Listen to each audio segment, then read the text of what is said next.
what's going on, and we'll put off getting care for ourselves. And then sometimes that becomes an emergency. And so we'll either have to access an emergency room, or we'll try and find the right provider, and that can be difficult as well. And even when we get in to see that provider, sometimes we've got to schedule time off work, we've got to get to that location, we've got to wait to see the provider. And then after we've gotten to see that doctor, oftentimes we're not sure what to do next. And so when you think about digital health and the role that these digital tools can play, I think it's a great opportunity to provide individuals immediate access to care, immediate information, and a way to look at the longitudinal care that interacts with individuals in their day-to-day, because it's not just those points in time where we're sick or where we need care and support. It's oftentimes an ongoing need. And so that patient experience is paramount. And it's our great opportunity to transform that patient experience from sick care and a negative experience of having to go and receive some type of care in a brick and mortar setting to ongoing lifestyle enhancement. And so I think the way that we think about the tools that we bring to market for us at Vivante, we're always thinking about the patient experience first. How do we not only provide them incredible care, but how do we delight them? How do we make our solution something that they want to engage with, not something that they have to engage with? So in thinking about that, what are your strategies or your tactics and your goals when it comes to designing this experience for the patients? Yeah, so for us, something that's unique about Vivante and the way that we've set our mission, our vision, and built our organization is a lot of the employees, either they themselves or their loved ones, have suffered from a digestive condition. So I've seen my family members impacted and affected by chronic digestive conditions and the impact that it has on physical health, on mental health, on development. And so I think that we take those experiences and focus on how do we build something and build an innovative solution that meets the needs of the members exactly where they are. And so the way that we've built our tools and solutions are really to fit with the variety of needs, because there is no single need. There's no one size fits all when you're talking about digestive health. And so we've built our program to be personalized based upon each user's unique experiences. And that's going to vary by the condition they have. It's going to vary by their symptoms. It's going to vary by their medical history. It's also going to vary by what they're trying to achieve when they work with us, because someone who's already working with a physician, but for instance, is looking to optimize their care by enhancing their nutrition in between visits, it has a very different need than someone who comes to us and says, hey, I'm suffering from these symptoms. I haven't seen a doctor in 2 years and I'm not sure where to turn. And so we think about that. We think about all the different use cases, and we build our technology and our supporting care team to help provide guidance and help provide care and support regardless of that need. And so I think that that's really important, recognizing that there's not a one size fits all. We're talking about health, which is the most personal thing in the world.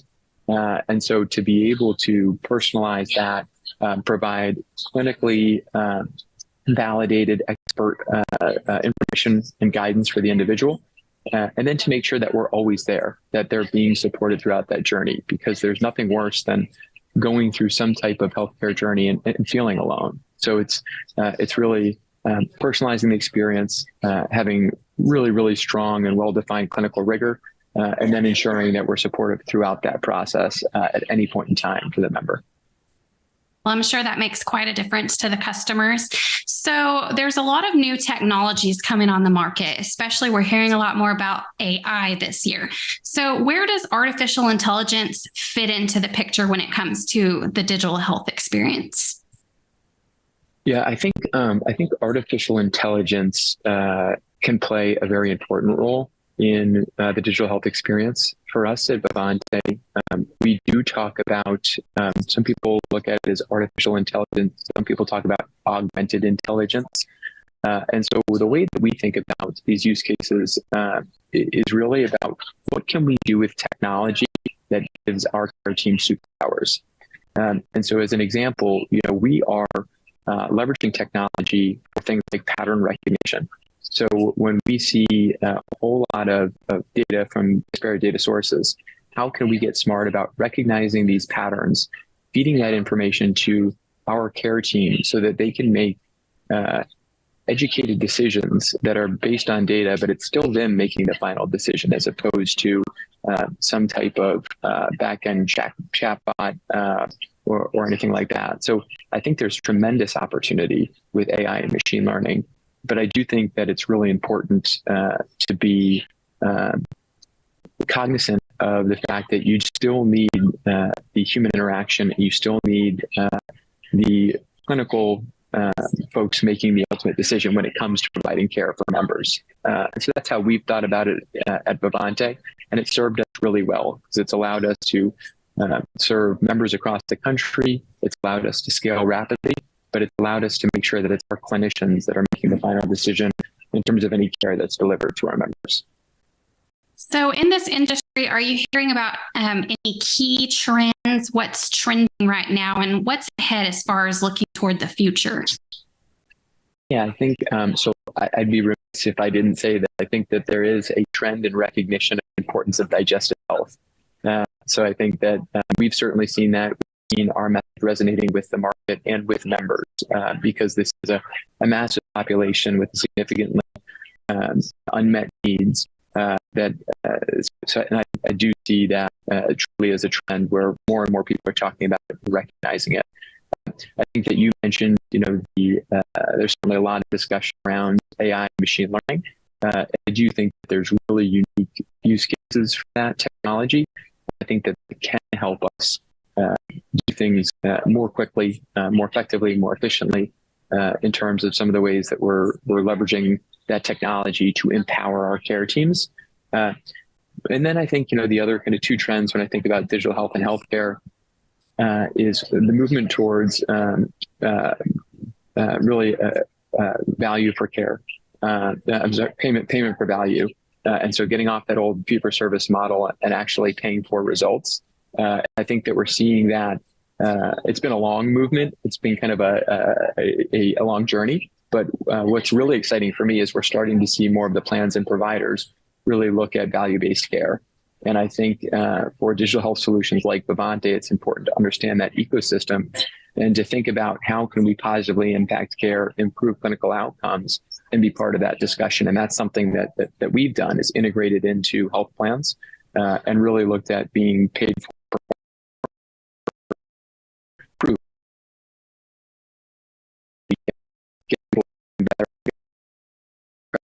patient reporting. We're showing a reduced cost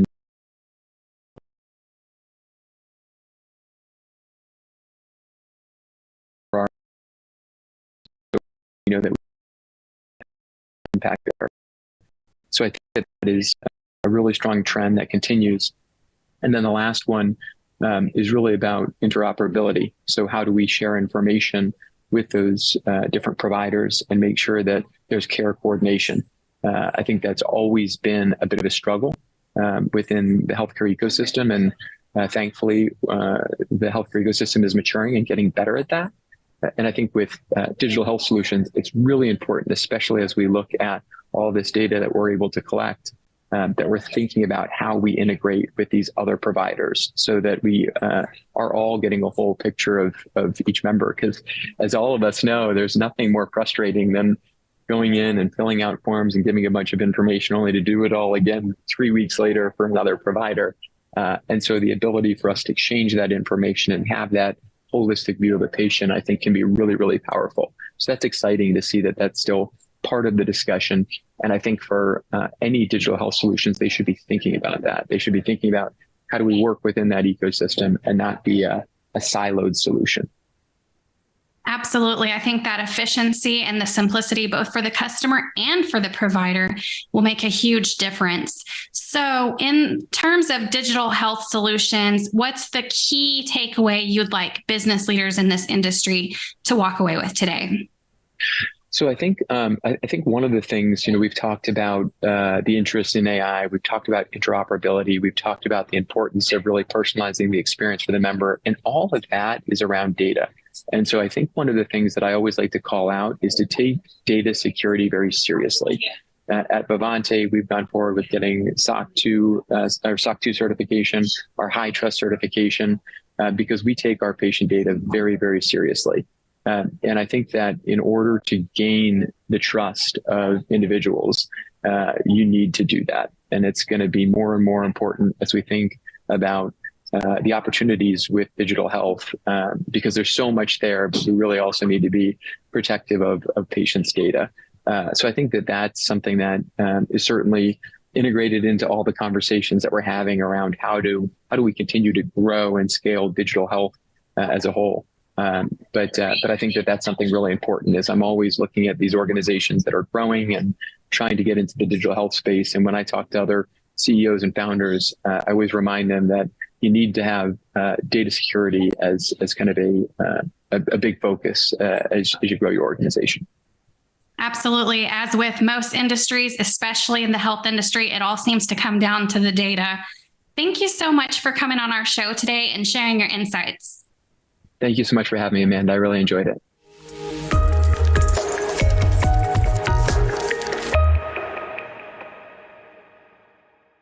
Security remains top of mind for organizations as we wind down 2023 and look ahead to 2024 and beyond. But what does an effective, efficient SecOps team look like? At SecOps Vision for 2024, you'll hear from industry thought leaders who are pushing the boundaries of SecOps practices, leveraging new tools to improve detection and response, and delivering effective security throughout their organization. Don't miss this free virtual event to learn what an efficient SecOps team and culture looks like in 2024 and beyond.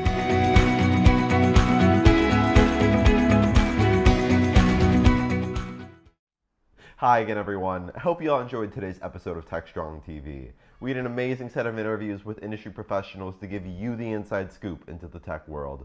We'll be back again soon, so I hope to see you then. In the meantime, though, if you want more Techstrong TV content, be sure to check out our podcasts or download our mobile app. Thank you so much for watching, and I hope you have a wonderful rest of your day. As always, stay strong. Techstrong.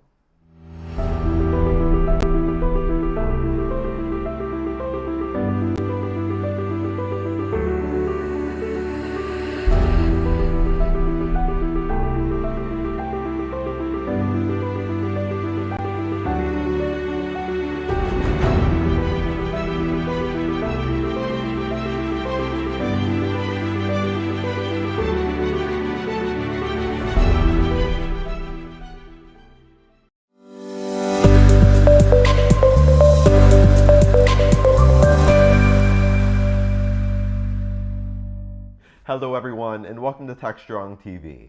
I'm your host, William Willis, and I hope you all are having a wonderful day so far. In today's show, we're going to bring you some fantastic interviews with incredible guests from around the world. So without further ado, let's get the show started. Enjoy.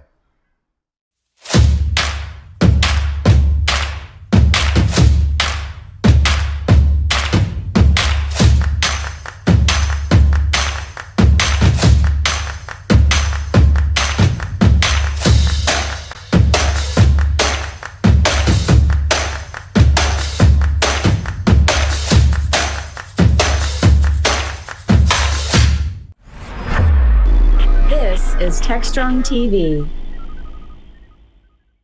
Hey everyone, welcome back to Techstrong TV. I'm real excited to introduce you to our next guest. He's Tom Eston. Tom is the VP of Consulting and Cosmos Delivery at Bishop Fox. Tom is also the founder and co-host of the Shared Security podcast. Hey Tom, how are you? Welcome to Techstrong TV. I'm great, Alan. Thanks for having me. Quite an honor. My pleasure. It's no, it's not an honor. But thank you. Anyway, hey Tom, you know what? Let's start a little bit. I gave people your titles and stuff, but give people a flavor of the Tom story and your journey. Yeah, sure. So I have been in the industry for well over 18 years now. I kind of grew up in the industry, the early cybersecurity industry, or as it used to be known as the information security industry. So I've done everything from working on logs to network administration. I was a pen tester for a very long time.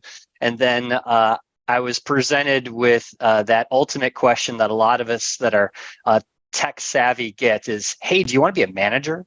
Do you want to lead people? You're kind of good at that.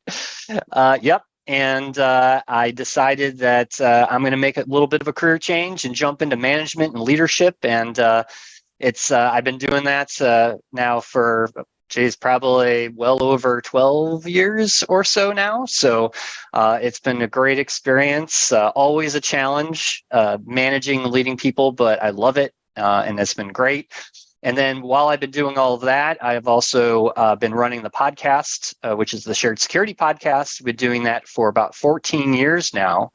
So I'm in that small group of almost original, I guess, security podcasters, I guess. I just talked to Paul Asadorian from Security Weekly, and we kind of shared some more stories. Paul.com, yeah. Those guys. So it's been great. So cool stuff. It brings me back. So I started blogging and podcasting in 2003, 2004. And started Security Bloggers Network way back then, and we used to do the Security Bloggers Awards, which I hope to, whenever RSA comes back with his like restaurants and bars around Moscone again, and we can make a real get together. I'd like to do the Bloggers Awards and Podcast Awards again, but Paul was a kid then, right? This is what, 15, almost 20 years ago. I know. And it was the Paul.com, Hack Naked, and all that stuff, and. Wow, that brought back some memories. Oh, yes. Anyway, Tom, Bishop Fox, it's a name, I'm familiar with. I'll be honest, I'm most familiar with it because our friend Kevin Kosh works Kevin there. Kosh. And Kevin Kosh is, for those, kind of one of the ultimate insiders in the security world, right? Connecting people and nice Rolodex, longtime PR person.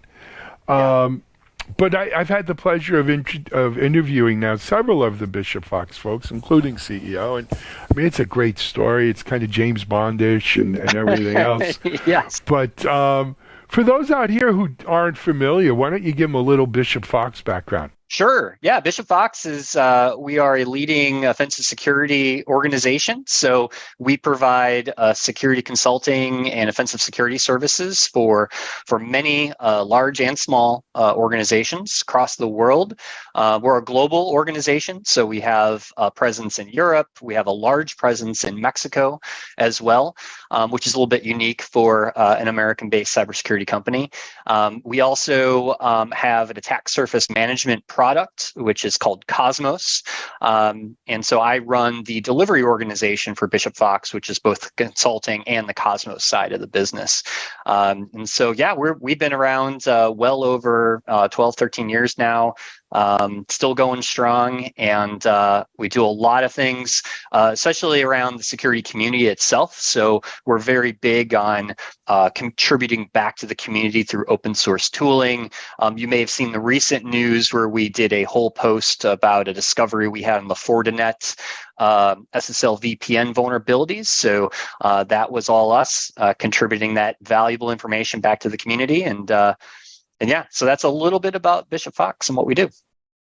Just before we jump in to what we want to talk about, people want to get more information on Bishop Fox, the website? Yep, bishopfox.com. You can find everything there. All right. So you guys recently worked on a survey as well, some research and survey and analysis. Why don't, if you don't mind, share with the audience? Yeah, sure. So we did a really the first of its kind survey with the Ponemon Institute, who's obviously well known for conducting various types of surveys in the technology space. So they partnered with us to do a survey on offensive security, and specifically offensive security testing, and how practitioners are purchasing offensive security, how they are implementing offensive security testing in their organization, and what types of offensive security testing are they conducting. So it was really that first of a kind survey around offensive security, what it is. It's obviously grown even further than what traditional penetration testing is. I mean, it's kind of its own category now. When we talk about security testing, it encompasses all types of security testing. So everything from red teaming to purple teaming to your app pen testing, all of those types of things now encompass that offensive security space. So this survey We asked, it was about 660 some IT security practitioners. And one of the things that we found interesting about this survey was we were really going after organizations that have a certain maturity level of security program. So, for example, the majority, I think it was like 39% of the survey said that they were fully mature organizations, meaning they have very robust security programs in place, established security policies, procedures, those types of things. And so it was really good to get their insights, I think, into how they use offensive security in these large and global organizations. Excellent, man. Very cool. You know what? Just as a point of fact, so I found out we're based down here in South Florida. Larry Ponyman is actually right here as well. Oh, really? Oh, wow. And we're not. This isn't a hotbed of tech and security, though it's getting better than it was. Yeah. But the fact, I mean, he's like right here, and it kind of blew my mind that there's actually, more than one. Whoop! I think I lost my AirPod there, but hold on. So, Tom, let's talk about the survey results. So what do you think? I always ask people, what are the top 3 takeaways from this that our audience should be aware of? Yeah, I think the first one is around, what are the reasons that organizations are investing in offensive security testing? And the number one response that came back was adoption of new technologies. So there is a constant change, right, in organizations that need to find this new technology. I go back to kind of the pandemic, right, when we saw a lot of organizations move their entire infrastructures up to the cloud. And by doing that, there was all types of new technologies that were introduced into the organization. And I think that was an area that, people had a lot of concerns with. Now that we're moving people all remote, there's things that we have to address from a security perspective that I think a lot of organizations haven't had to deal with before. I think it's kind of ironic now that we see a lot of organizations moving back to the office. And I think now that presents a whole other set of challenges as well, with other technologies that will have to be tested as well. So that's a big concern with organizations. The other one I'd say too is, organizations are constantly looking for, how do I get ahead of 0 days, vulnerabilities that I don't know about? And offensive security testing is one big way to do that. And specifically out of the survey, we found that red teaming in particular is the most popular method that's being used in offensive security testing with these mature and well-established organizations. Red teaming in particular is interesting because a lot of people will say, well, I just want to get a red team. I want to find everything out I can about how vulnerable we are as an organization.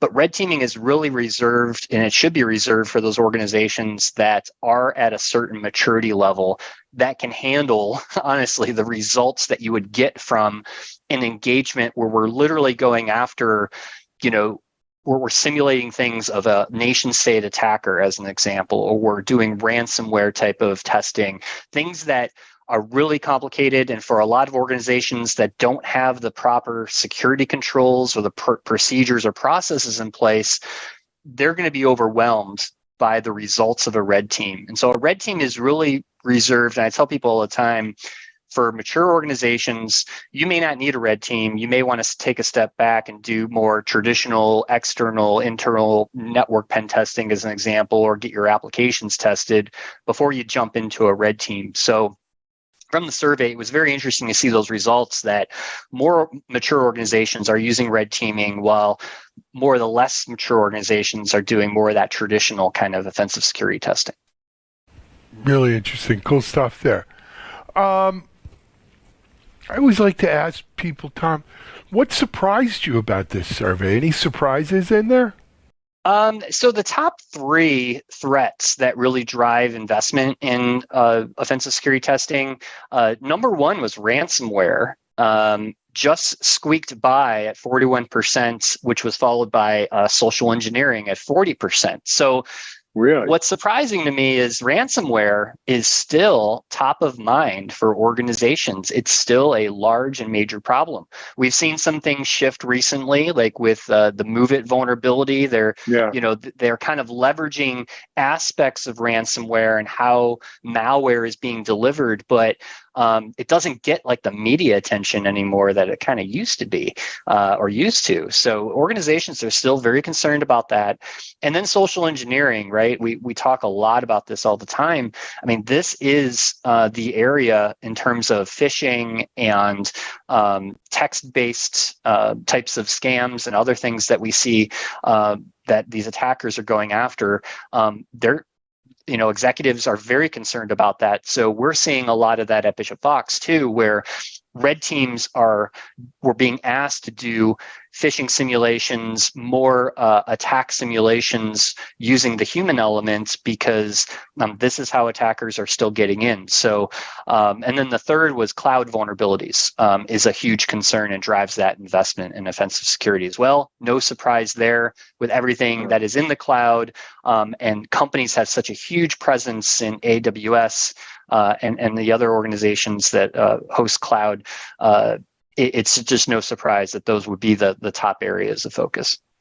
Absolutely. Tom, for people who maybe want to dive a little deeper, get the whole report, read it at their leisure, what's their best bet to go get it?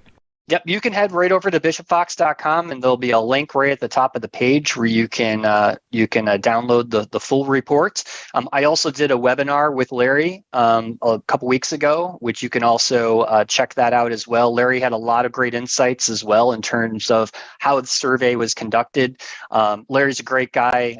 He's extremely knowledgeable in this space, probably one of the best in terms of survey and research data that I've met my career. So I definitely encourage people to check out that webinar if you're interested in more of the details. Very cool. Tom, I want to thank you for coming on today, giving us a little bit of your story, Bishop Fox, and sharing some of the results from this survey with us. People can go get more information, as Tom says, at bishopfox.com. But for now, hey man, thanks. Say hello to all our friends at Bishop Fox. Hopefully we'll have you back on soon. Sounds great. Thank you, Alan. All right. We'll be back in a moment here on Techstrong TV. Stay tuned. A lot more coming.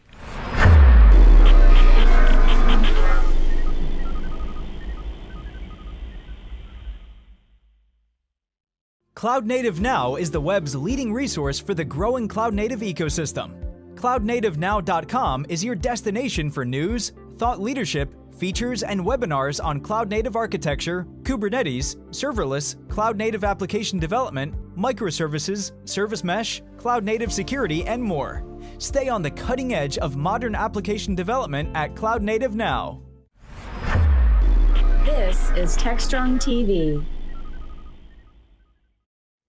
I have the great pleasure of being joined by Mike Kosak. Mike is Senior Principal Intelligence Analyst with LastPass. I love that title. Welcome, Mike. Good to be chatting. Thank you very much, Mitch. Thanks for having me. Really appreciate the opportunity. You bet. I'm glad you're on, because talking about passkey and passwordless, and this is a great topic. I think a lot of people are interested. How do I get there? And I know that you partnered with the FIDO Alliance to invest in creating this report, and just launched actually this week. Great to see it out there. Maybe we should start just with why is passwordless? Why is passkey? Why are you doing this with the FIDO Alliance? Sure, absolutely. So, I don't think it's any surprise to anybody that passwords are, highly desired by threat actors. We still see a lot of bad habits with passwords that leave people vulnerable, a lot of password reuse. And it causes problems, and there's better technology out there now. And so what we wanted to do was take this opportunity to work with the FIDO Alliance and highlight that and kind of, evangelize this new technology and help its adoption with this report, which, as you said, just dropped this week. And there's some really great findings in it, some really surprising findings in it that I think will help kind of drive the adoption forward. Excellent. Well, let's jump right into it, because I think everyone's kind of wondering, what should I be adopting this now? Where are others? Am I behind? What do I do to keep up? So tell us a little bit about the report, what you were wanting to learn, or what the Alliance and you were wanting to learn, and maybe touch on a few of the things that you did learn, maybe even a few surprises if there were any. Sure. Yeah. It's really, we wanted to get a sense of kind of what the understanding was out there, and where are we at? And if you think about the technology adoption lifecycle, where are we sort of in that process? And there were really three big takeaways that we were pretty excited about. So one, and this is really cool, the world is moving to passwordless. When you think about awareness of passwordless, 92% of the respondents either have a plan to move or are already using passwordless to some degree in their environments. That's great news. And we really, we hope to see that adoption increase. Another really interesting data point around that, 89% of the respondents either are planning to use this and have their password use down to accounting for only 25% of their logins within the next 5 years. Again, great news. That's exactly what we want to see, is that we're on this path, and it'll take a while, but we'll get there. Number two was that really the biggest impediment that we see right now is education. People want to learn more and get more comfortable with passwordless technology. 55% of the respondents noted this as kind of the biggest obstacle for them, and adoption in their organizations. Another 31% said they wanted to check on, compatibility and how could they use it with their existing technology. So that's, that was an interesting data point as well, especially considering this is fundamentally based on cryptographic key pairs, which is, well-established, well-known technology. So, that's good. We know where we have our work to do now. And then number three was that there are some other benefits out there that people are already talking about beyond what people might just associate with passwordless. So not just it's easier to log in, but there are other benefits as well. 93% of the respondents noted that it would probably give them better visibility into their infrastructure as they sort of consolidate their passwordless keys into one place. You get an opportunity to sort of audit your tech stack. So really some really exciting and interesting findings that we were really pleased to see. One of the sort of, I don't know if it's intended or not, but it avoids the whole problem of here's my yellow sticky with all my passwords on it, sort of the writing it down problem, because you're not going to write down a crypto key, right? Absolutely. PKI key. So it's not that it forces you to do it this other way, but you actually can't do it the other way, and it's much more convenient doing that as well. It's great to hear that. I mean, it sounds like there's so much momentum behind this already, and I have to imagine, we're all looking for how do we solve this problem of our passwords getting stolen, our IDs and credentials. And it seems like the biometrics is one of the things that's helped us get here, because the mere fact that we have a phone and we're biometrically logging on to our phones, that alone, sets up that kind of two-factor, if you will, this through biometrics. So kind of the timing is right. It seems like that's maybe one of the reasons why this is working so well. Absolutely. Yeah. And we've been on a journey with that ourselves. I mean, last June, we implemented a passwordless login through LastPass Authenticator. And then just last, 2 months ago, in August of this year, we announced that any FIDO2 compatible authenticator is eligible to log into LastPass, so people can get access to their passwords using, either, like you said, facial ID, biometrics, or hardware keys, which really, as you said, it gives people a lot more options to sort of test the passwordless experience, and it becomes a lot easier and frictionless for the user. Mm-hmm. It also, I think, creates an even more importance of having a password manager, like LastPass. Because especially that, now that the products have come so far and having kind of the business requirements, the enterprise security requirements to being able to manage users' accounts, how do you handle when they forget their master key and all that kind of stuff. But now you've got the infrastructure to support it. It's not just here you go, download something and you're on your own.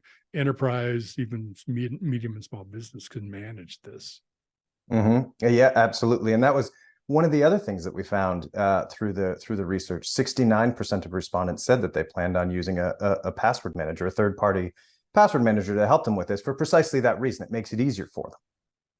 Yeah, it truly is. And I think just my own opinion, just my own experience implementing these, the browser plugin also makes it a huge benefit, because it's right there, along with any desktop apps or on your phone. Were there any surprises? Like, I didn't expect to see this that high or this low, or this issue came up that, we knew was there, but maybe not as prevalent as what you might have thought of? Well, I think, going back to the fact that it really does seem like the future, the fact that so many people were already aware of it and to some degree either planning on implementing it or implementing it to some degree was a great surprise. The fact that that awareness is already out there means that a lot of our work is already done in moving this forward.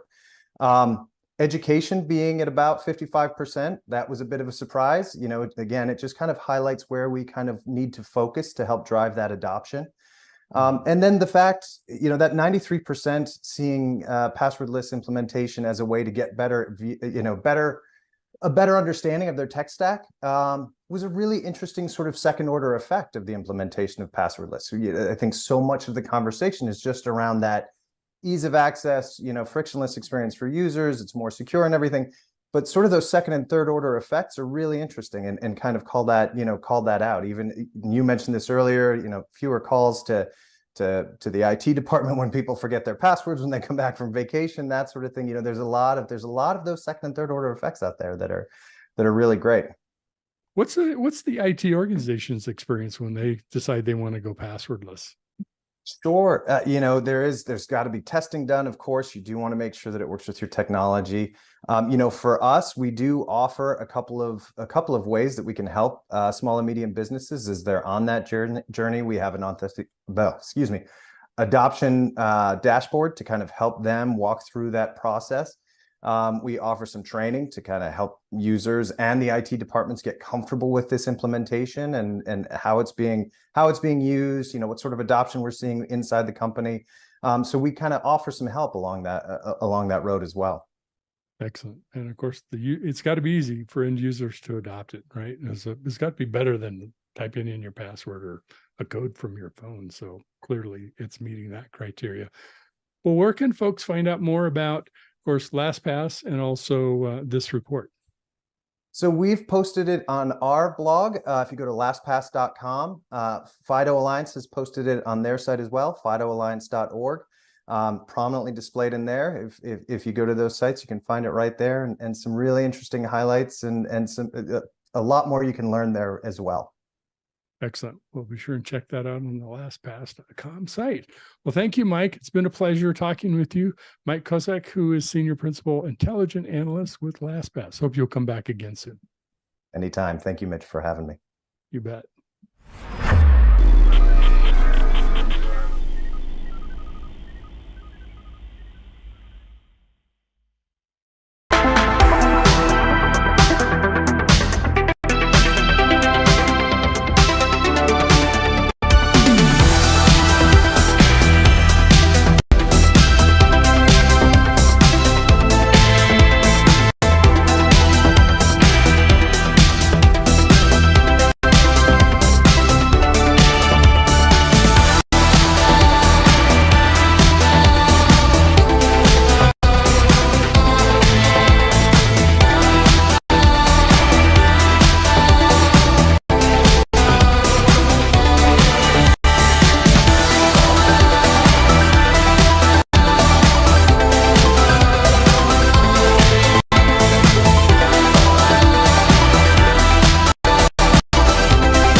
is Techstrong TV. Hello and welcome to Techstrong TV. I'm Bonnie Schneider. Climate change brings more extreme weather. This not only affects individual daily life, but it also impacts food prices and even the availability of what we want to order for dinner at a restaurant. Well, innovative solutions are more critical than ever for the food service industry. Today, we'll be discussing the role of AI, robotics, and automation to improve the efficiency and sustainability of food service. Joining me now is Nipun Sharma, CEO of SJW Robotics, who says robotic restaurant automation is a game changer for the food service sector. Appreciate you having here, Nipun. A pleasure to be here. Great. Well, can you begin by sharing a little bit more about your background and how you came to lead SJW Robotics? Sure. So I've spent the last 17, 18 years in the restaurant industry.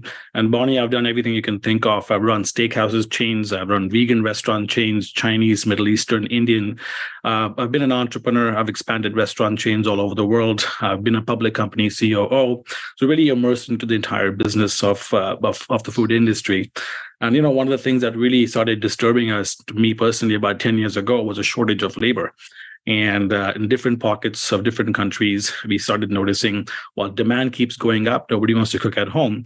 The supply side is kind of broken, and the labor is becoming an acute problem, in addition to sustainability, of course. So for us, we looked at automation to see how we could bridge that gap in the lack of labor. And I started calling up on food robotic companies to see if I could work with them, if the solution could work for us. Came back a bit disappointed and realized we're not quite there yet. So at this point, I coincidentally met my co-founder, an expert in robotics and automation, and we decided to go from first principles. How would we make the restaurant of the future? How would we check all the boxes of labor, sustainability, quality, accessibility, and start a restaurant from scratch? If we take away the human limitation of a restaurant, we can really stretch the boundaries on machine learning, on robotics, on AI. And that's how we sort of got into it. We started doing some initial tests. We did a sustainability study, a scoping study. Can this actually work? At that point, we raised a bit of capital, did a prototype. People got to come and see the machine. They got to kick the tires, press a button, taste the food. And then after that, we really started rolling and raising additional funds. Partnership with Compass Group in Canada and Donato's Pizza is really getting our business model in shape now. That's fascinating. It really is what you imagine the future to be if you had to close your eyes and envision restaurants of the future. Our audience at Techstrong is very interested in AI and robotics as well. Can you explain more how you're using these technologies and what you're doing? Sure.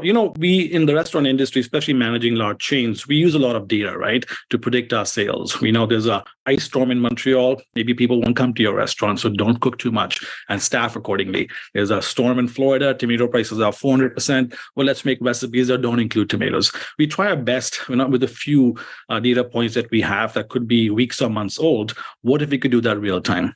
And so that's managing the supply side. Also the inventory, right? Food can expire. Food is mishandled. Human leaves chicken outside for too long. There's all these factors that come in that make our inventory management systems less efficient in a non-automated world. So we take away all these inefficiencies, look at data points that are real time. So for us, AI and machine learning goes into two categories. One is predictive maintenance of the machine. We know certain parts are being used quite a lot. It's going to break down. Let's make sure replacement parts are on hand. Person to come fix it is also ready and available during a downtime, and managing the food inventory effectively. We know chicken's expiring in 12 hours. Let's generate a promotion, 50% off your chicken dish. So managing all this stuff in a robotic environment, we can really push the boundaries. If you look at human kitchens, they're designed for the average human, right? Like 5'3", average strength. Let's make a restaurant kitchen so they don't hurt themselves, but they can make food really, really quickly. So if we take that limitation away and say, hey, what if my average human being was 10 feet tall and 18 arms and 4 heads and Arnold Schwarzenegger strength? My kitchen would look different, right? So when we looked at our kitchen, we decided to go on first principles. Here's the raw materials. Here's what the finished product needs to look like. Let's create a system using advanced robotics and automation to make that food without the limitation of a human hand movement. So when it comes to automation of food, I was reading that different types of cuisine place different challenges. Now, that's interesting probably for anybody that cooks. People have their preferences of what's easier to prepare, but I guess robots do as well. So can you talk about that, maybe using the example of Asian food versus Italian food and what's easier and what's not as easy and why? So, when we first started our company, it was not meant to be a company. It was solving my personal problems in a restaurant kitchen. And because I had done pretty much every cuisine time coincidentally, for us, the hardest to automation was Asian food because of the variability of raw materials. If you think about it, there's sloppy noodles, there's chunks of broccoli, there's shredded carrots, there's flat snow peas. How do you measure all these? We had to invent our own sensor for doing all this stuff. So we figured if we could do Asian, we could do anything. If we can't do Asian, let's just leave the next generation to come up up with a solution. And if you look at the quick service restaurant industry, we've become pretty good at managing operations at scale. And again, remember, we don't have the best employees applying, so the system has to be pretty strong. So in most concepts, there's a prep area where the food is, chopped to your specifications and placed in coolers. Then there's a how do you heat the food? Is it a wok? Is it an oven? Is it a grill? And how do you garnish it? So it's a fairly linear motion if you think about how food is put together at a Chipotle station or a Subway. So we've taken those basic principles of the quick service restaurant industry. So every cuisine will probably have a different way of heating the core food, but everything else kind of falls in a very similar linear pattern. So we've started, of course, with, I think, the most complex Asian food. Our second cuisine, which happens to be, I think, the easiest, happens to be pizza. It's a simpler process to cook. Conveyor ovens replace a complicated wok system. And then between these two ranges, I think we'll be able to do Mexican, Italian, Indian, everything else, because there's a similarity in all these things. There's some kind of a starch, there's some kind of a protein, there's some kind of a sauce, there's some kind of a cooking mechanism. So if you look at it from that perspective, the range of food cuisines, and again, we really think people buy food by brands. You don't buy your butter chicken from a Chinese restaurant. So we really want to partner with established brands. So the customers have an expectation you'll be able to manage, like Donato's Pizza. You know what the pizza tastes like, what the quality standards are. So when an automated machine is cooking it, we need to make sure that we can meet those customer expectations or exceed them. So we become really the conduit for brands to go autonomous. Have you had, I'm sure you have with your testing, but customers not be able to tell the difference between robot made and human made? So if you maybe you've seen our video, and the most proud, every time somebody's come to look at our machine and taste the food, they always say, "Oh my God, this is the best pad I've ever had." And that's what I'm most proud about, because nobody cares about your machine. People come here for food. If your food is not the star, you're not going to win. But no, I love to see our machine is very futuristic. But really, if you think about it, it's not a very mind-boggling format of what we're doing. In most restaurants, the genius comes from the chef's recipes. The robot is not really making the recipe. The sauces come pre-made. What happens in a controlled environment like a robotic restaurant is we don't make mistakes. We don't overheat. We don't over-sauce. So that means the recipes that are originally crafted by a great chef, they remain intact. So we'll be as good, if not slightly better, than the average restaurant using the same recipes. And I read that some of your new self-contained units include refrigerated storage for up to 350 meals, including all proteins, vegetables, sauces, and starches that can make up to 60 meals per hour. Wow. Can you walk me through how that works? Yeah, so a machine, the first section is the refrigerated part. There's 16 silos that contain raw materials and vegetables and proteins. There's 10 silos that contain liquids, a separate one for oil and liquid eggs. So when an order is placed, we pick up the raw materials. In an Asian concept, it typically goes into a blanching station to heat up the food before it hits the wok. In our case, it goes through a steam tunnel. That's triggered only when an order is placed. And then the food gets cooked and plated and bowled, comes to the lockers on the side. You tap your phone and your meal is ready. And we also model this to be a restaurant. This should have the same capacity of a typical restaurant, should generate the same sales as a typical restaurant. So 350 meals is what the sweet spot is. We could be slightly lower than that. We could be slightly higher than that. When you're doing 350 meals as a restaurant, quick service restaurant, you're on the higher end or what the capacity needs to be. Of course, that needs to be managed by the recipes. If I have 50 items, 350 meals, then a whole lot I can cook. If I have one item, that's 350 meals, that's very predictable. Also the right balance in the number of menu items. And that's where, by the way, AI comes in to really support us and help us make sure that our menus are meeting the expectations, both in terms of shelf life and customer desires. Well, food waste is one of the biggest in the world in terms of carbon emissions, emitter of carbon emissions. So in what ways does SJW robotics technology reduce food waste and contribute to environmental sustainability? So in the restaurant business, a lot of the food is wasted because of shelf life. Shelf life because your inventory wasn't effectively managed, or shelf life when the refrigerator breaks down in the middle of the night and you don't know until you come in the next morning. So when you're monitoring something 24/7, we make sure the inventory moves along properly, both in terms of stocking it so we can predict our sales smartly, avoiding food wastage, generating promotions if food is about to expire.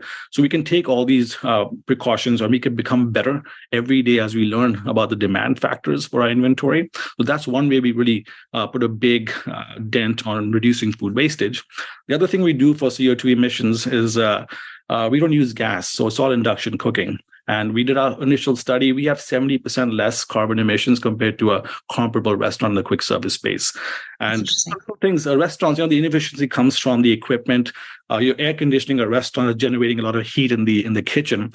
And of course, the restaurants are designed for speed and quality, not for sustainability. That means in the Asian concept, you have a pot of boiling water all day to blanch your food. In our case, we generate steam only when the machine gets an order. It remains idle otherwise. So taking away all these inefficiencies, not having interior lighting and all that stuff, we're able to make a pretty big dent on sustainability of carbon emissions.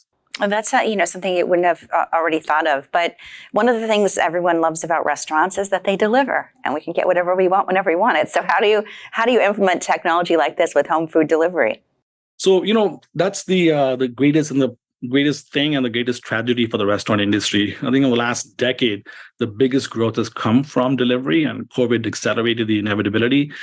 People increasingly love getting delivered all kinds of food, not just the old pizzas and stuff that we had before these delivery companies came into our lives.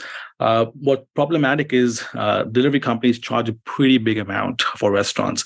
It is not really profitable for most restaurants to engage in delivery, but you do it because you have no choice. And the reason is, food is only about 25% of your total cost. 30% is about labor, about 10% is occupancy cost. So in our model, we don't have any on-site labor. And we have a very small footprint, so practically almost no rent. So when we've taken away about 35% of the cost of a typical restaurant, we become actually profitable for delivery. So food in our restaurants, by the way, can be ordered on site on the screen, from your phone, from the Uber delivery app. We're agnostic. The difference is either you come pick up the food or the driver comes picks up the food. So we've actually made delivery profitable. And again, it's by taking away the inefficiencies and the massive costs a typical restaurant has. What if we could eliminate those costs? Again, food is only about 25-30% of your costs. Let's make sure that our numbers align with those costs. That's interesting. And this was, I'm just curious, how do you manage security, though, if if everyone's a robot, to keep everything safe? So our machine, by the way, had to go through an NSF certification process. Little details like, we have the locker systems where your bowl is ready, but there's a machine inside. People could put their hands inside and, have serious problems when the machine hits you. So the design of the machine has been by default, make sure that it's very safe for consumers. There's a wall between the robot and the food locker system, so you cannot really put your hand through it. And most parts of the machine are inaccessible by anybody except the engineers that come to service it. So, for example, our partners Encompass, they put in the raw materials like broccoli and chicken into the machine when the machine prompts you to do so. They change the HVAC filters when it's time to replace them, and general maintenance. And these initial machines are all going into Compass facilities like universities, hospitals, and office towers. They already have a lot of people working in these buildings, and we've estimated they'll spend a few hours every day to make sure that the machine, there's nobody that's dropped something. Of course, we have cameras and everything else to make sure that the machine is also safe from customers and vice versa. So the box is self-contained. The only point of access is the food locker for customers, and that's safely secured to make sure you can't really put your hands all the way through. It's funny. I can envision this in airports and places where you get a lot of people, like you said, a hospital or an office building. Kind of a two-part question: is there any place where you envision this idea, this concept being where people might not think it's the most obvious place? And also, what do you see in the future? I mean, do you see we'll actually have robots taking orders? I mean, where do you see this going in the future? Well, I think the obvious place for a lot of these robots is where you can find labor. So a lot of 24 hours facilities like hospitals and airports. So you mentioned airports, which is amazing because the labor costs in airports are significantly higher because employees need to be vetted and you have to park your car, et cetera, et cetera. It's a more controlled environment. The demand in airports is obscene. And we've seen after COVID, not all airports have recovered. Many restaurants are operating at half capacity or simply closed down. First, the obvious places where the need is, where the labor shortage is very acute. And then it's about convenience, right? How close can you be to your customers? Because of a small footprint and because we're real estate agnostic, we can have restaurants where traditionally you couldn't have restaurants. So for example, in an airport, I don't have to be in a food court. I can just be closer to the terminal. How can we be more closer to everybody else? So I think the evolution of this thing, I can see every brand having a bunch of robotic restaurants to complement the existing restaurants. I can also see as we get better, as we get more technology on communicating with the customers, and we already have apps like Uber and loyalty apps from brands that we can communicate with our smartphones. Increasingly, voice technology is getting integrated. Our next iteration will actually you'll be able to ask the machine to make a certain food for you, ask about your personal allergens. A lot of that technology, and we're partnering with companies like NVIDIA that gives us access to voice generation and AI to make sure the communication between people is great. And again, order ahead. So you know that you're going to be in that area around 2:30. The machine will start cooking when it senses your phone is somewhere close by. So the convenience factor is going to be great, and accessibility is going to be great. So if we're in an environment with senior citizens' homes where they're not looking at a small phone, they'll be able to talk to the machine and get their orders ready. So I can see that advancement in accessibility becoming more interesting. It really is. It's just it's fascinating to imagine, and I think it'll be great to get these meals to more people that maybe couldn't get them, and also solve the labor shortage that you mentioned and reduce emissions. So it sounds like a win-win. Nipun Sharma, CEO of SJW Robotics, thank you so much for joining us on Techstrong TV. Thank you for having me, Bonnie. Really nice to be here. Absolutely. All right. Well, stay with us on Techstrong TV. We're going to have a lot more coming up.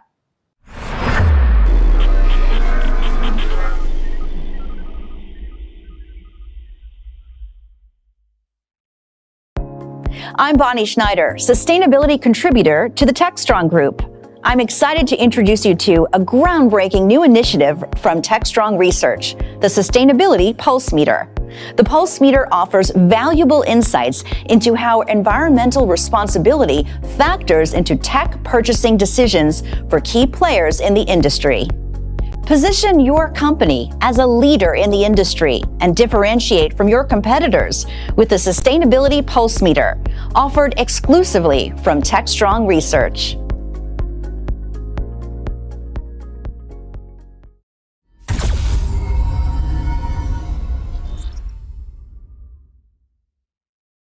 All right, folks, welcome. My name is Sharon Florentine. I am the managing editor at Techstrong Group, and today we are here at the Digital CXO Summit talking about how DevOps drives digital transformation.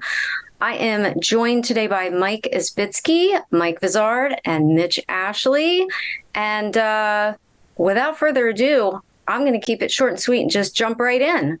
So, gentlemen, thank you for joining me today. I hope this is going to be an awesome conversation. First question, ready. How pivotal a role does DevOps play in digital transformation? What's the crossover there?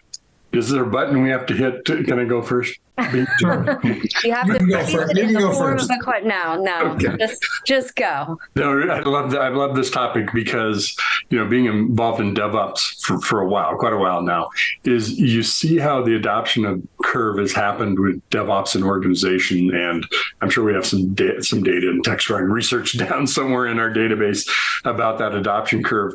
But I think one of the biggest drivers of it isn't just that IT teams want to do DevOps instead of some other way. It's the businesses putting more pressure on delivering more software quicker, faster, or more secure, adapting, being able to take risks in the market, respond to competitive threats. You don't do that doing, long tail development processes. So I think for digital transformation, that feeds very well into that. And frankly, that's probably enabled a lot of those projects. Now, not everybody's high in the maturity curve. Some folks are, in the trough or kind of pulling out of that curve. So, but I think it's very much so a pivotal part of it. Now, is everybody doing it? No, but, pretty soon everybody will. I think to Mitch's point, DevOps is kind of the unsung hero of these transformation projects, at least the ones that succeed, because you don't have all day to deliver. You're under a lot of pressure. And on the other side of that coin, too, is the DevOps teams, there's only so many applications you can roll out at a given time. So you need to start prioritizing what there's going to be. And then there's untold number of dependencies between all these digital business transformation initiatives. A lot of times I think folks go down this path and then they get about a year or so in, and then they wake up and they go, wow, we're doing a lot of custom coding and we've got a whole process here and a procedure. And then it's kind of like, look, Ma, no hands, we're doing DevOps. So they kind of like back their way into it. And then they discover that there's a process and a thing and there's a methodology. And suddenly they're like, oh, I'm hanging with the cool kids. But that's just me. Yeah, I would concur. It's, I mean, for me, I have a little bit of a different experience. I mean, it came from major telco, Verizon. They were pushing digital transformation for quite some time, most of my career there. So to me, it's kind of like what part of my wiring almost. Like it's just kind of how I view the world or how it skews the world. Like it is how most organizations want to do business, right? If you're not doing it in a digital way, you're kind of leaving money on the table. But yeah, DevOps is definitely fundamental to that. And also kind of what Mike was saying, in my experience, it's kind of, well, we want to transform. So let's start doing that. Oh, we have to do DevOps. But then even as part of DevOps, there's just a lot to those sets of practices. In a lot of my advisory experience, it was pretty obvious that, maturity was lower on things like infrastructure automation, test automation, continuous delivery, all those things that become part of it. But yeah, there is certainly a lot to it, very heavily intertwined, and then certainly cloud technologies also. Yeah, it's the chicken and egg thing, right? Which came first, DevOps or digital transformation, and how how that parallels the growth of the cloud, especially with, the pandemic a couple years ago really forced the issue, and that's a nice segue, I think, into talking about whether digital transformation mandated that organizations embrace DevOps. What do you think? Who was it? Einstein said the thinking that got you into the problem is not going to get you out of the problem. That's my paraphrase of it, right? Yeah. So I think, digial transformation means a lot of things to different people. DevOps does too. But I think if you sort of take the technical tools and that part out of it, really think about what is it about DevOps that could be fundamental to digital transformation. Well, a lot of it is automation. Mike mentioned automation and infrastructure. Really, it's all of it. But the reason why automation is important is that things are changing fast and you're having to deliver smaller increments of code, infrastructure, functionality, testing, whatever it is, in a much faster RPM flywheel cycle, if you will. So you can't do the waterfall. You can't do the kind of phased approach you might have done of years past. But even, a service-oriented architecture still isn't flexible enough to do things quickly.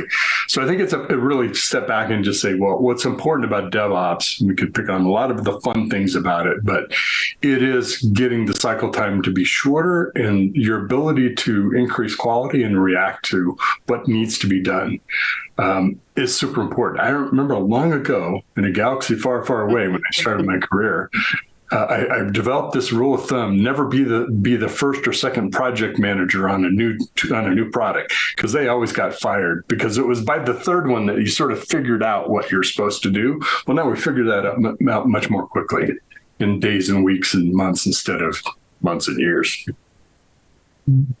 Yeah. I think it forces the issue no matter what happens. And I guess my point on it, though, would be DevOps is not limited to, the software engineers of the operations. I think what we're seeing as we go along here is more of a convergence of the idle folks and the DevOps folks are trying to figure out how to work together and kind of sometimes use a graphical tool to automate something. Sometimes they do it programmatically because we don't have enough people and enough skills, and half the time the developers find it a little easier just to use the graphical tool to do something themselves. They could code it, but they got other things that they want to do. And so there's this almost, it's like water. It's like DevOps finds the right level within each organization. I don't think that we're seeing this kind of model that says, you must attain this perfect level of DevOps maturity. I think each organization finds its own way. Mike, I don't know, you've been around. What do you see? Yeah, I mean, I kind of like the point Mitch was getting at too. I don't know if he said the words explicitly, but it's kind of the iterative approach, definitely, but also fail fast. And that's uncomfortable for a lot of certainly practitioners in my experience, right? Like as an engineer, it's kind of how I started my career. You never want to do the wrong thing, right? So you will kind of overthink the problem, try to think through everything. That usually equates to time, right? So that was a little bit more conducive to waterfall. You don't necessarily have that in an agile mindset, and that certainly lends itself to DevOps practices. So you have to kind of challenge yourself mentally to, yes, we're going to do this iteratively. Maybe over a year, it looks a lot more like the end goal, and we're going to fail doing that. That's okay, because we have to recover or respond from that quickly. So yeah, there's, I mean, in my experience, most organizations, it's the journey, right? To use the cliche, but you're talking years or decades, right? Because it's a lot for kind of the human brain to wrap themselves around it. I do still see kind of the, I think this was your original question, Sharon, like that remote access or the pandemic definitely pushed some things or stressed kind of delivery, right? It's like, well, can I trust my developers to deliver this code? They're not in the office. I can't control that. But to me, that again goes back to the psychology, right? It's like you have to kind of loosen the reins a little bit on what you perceive to control. But then you're instituting other things, right? Like guardrails or having established process. So you're not flying blind, but you're kind of empowering people to do things themselves and trust the systems to keep you on track. Meanwhile, sitting in the back of the car is somebody going, "Are we there yet? Are we there yet?" Yeah, exactly. We're never there yet. Multiple people. Yeah. Sure. Well, so that is an interesting point, though, when you're talking about you, Mike Isbitsky, you mentioned resilience and, making sure that the processes were supporting the ability of the applications to do what they need to do. So do you think there's enough focus right now on that resilience? I'd say there's awareness of it. I mean, even I'm thinking back to my time at Verizon, there was always like stressing about 5 nines. Maybe it was 4 nines, right? It would change, right? Set the bar high. Well, that's kind of not realistic, right? Given we'll get to that. org structure, right? It's interesting too, because you can look at like cloud providers. They're either 4 nines, might be like 99.97. I'm drawing a blank on the numbers, but uptime's tough, right? It's like you to maintain those availability numbers, that includes planned downtime. So resiliency is definitely nuanced. I mean, in my experience, it tends to be we need to kind of mitigate the effects of outages, obviously, but also the planned downtime. In my experience, I don't see a lot of organizations doing things like DevOps style releases, right, where they have blue-green deploys and full-blown canary environments, right? It tends to be we have production, we have non-production, and it's not an exact mirror. So hopefully the code that works in non-prod will work in prod, and then we pray right on a production release. So there's awareness of the concepts, but there's definitely more room to kind of evolve programs. And resiliency to me too, it's partially the availability piece, but also the security angle, which we're starting to see more in cybersecurity strategy. Really putting forth resiliency is lacking, right? Partially because of like supply chain issues, but there's a lot of work to be done in IT to support all that. Hey, Mitch, theoretically, we're supposed to be using microservices to ensure resiliency because the API calls will be rerouted anytime that a service is no longer available, and we will have the perfect architecture. Is there any such thing as the perfect architecture, or is resiliency and downtime always going to be with us? Well, it's interesting because it goes back to what Mike number 1, Mike number 2 mentioned was about failure. the sort of shift between minimizing failure, minimizing downtime, mean time to repair, all of the normal kind of things that we measure, have measured for a long time, tend to be more quality metrics kind of things too. Resilience starts to push us into failure is going to happen. I mean, we all know failure is going to happen. It just don't matter what we do, what steps we take. It's always going to happen, whether it's automatically add 10 more microservices instance running because we need it for load, we need it for failover, proof something happens, and now you've got to react to it, or the system does. But that's what fundamentally what resilience is about, is not just focusing on mean time to repair and uptime, but saying failure is going to happen, and how does the system respond? Whether it's your system in your supply chain and your software development cycle, or it's your production environment, the network, the infrastructure, the application security, the unexpected is going to happen. And what happens when that occurs? The unknown unknowns idea. And that's where chaos testing and some of these other ideas have come into play of, chaos monkey. Let's see what happens. Will we be able to stand up, left standing when something occurs? And maybe not every time, but you take every one of those instances and learn from it, and do the things that say, well, this is where things are brittle. And how do we help them not be so much that case? So to your question, that should be one of the aspects of microservices, right? To be able to be more responsive. Of course, it's all in how you architect it, and a lot of great things go into it, and a little bit of Kubernetes dash here and some containers over there. So, is there a perfect architecture? No, because we're still working on the perfect architecture. There you go. Right. It depends on the business case. Yeah. But to Mike's earlier point, I've yet to meet that engineer who's like, yeah, go ahead, break my thing. Push that glass system off the shelf. Let's see what happens. Don't run those scripts here. A couple months ago, was it Amazon that there was the big kerfuffle about they architected everything and then dropped it back to a monolith because the microservices were just not reliable enough? It adds a lot of video, right? Yeah, it adds a lot of complexity to it, and that's the challenge. Things are so complex now. No one person can have their whole mind around the entire system, right? It takes a collective understanding, and then there's a lot we don't understand. Behaviors we don't understand why it's doing what it's doing. So. Will we ever be able to properly instrument to the nth degree to be able to answer every question, handle every situation? No, because the system changes while we're working on it, while we're running it. And that's, I think, a lot of times, I can't speak to that specific example, Sharon, but it's one of those, and we intended to do this, and you put it in the real world, and that's not the conditions it runs under. So, what do we do, right? Is it fixable in this state, or do we have to back up and change architecture to do it differently? Yeah. Yeah. And there's kind of there's an intersection. I mean, there's a few things that start to emerge. There's kind of the technology complexity as you start to explore microservices, you typically do the slide into containers and then Kubernetes and maybe service mesh after that. And it's like you start to introduce a lot of newer technologies, which are going to have additional complexity, which creates, operational burden. But there's a lot of new signals. So, the technology exists to gather those signals, but how do you make sense of it all? Like Mitch was saying, it's so ephemeral, which is really hard for us to wrap our brains around, right?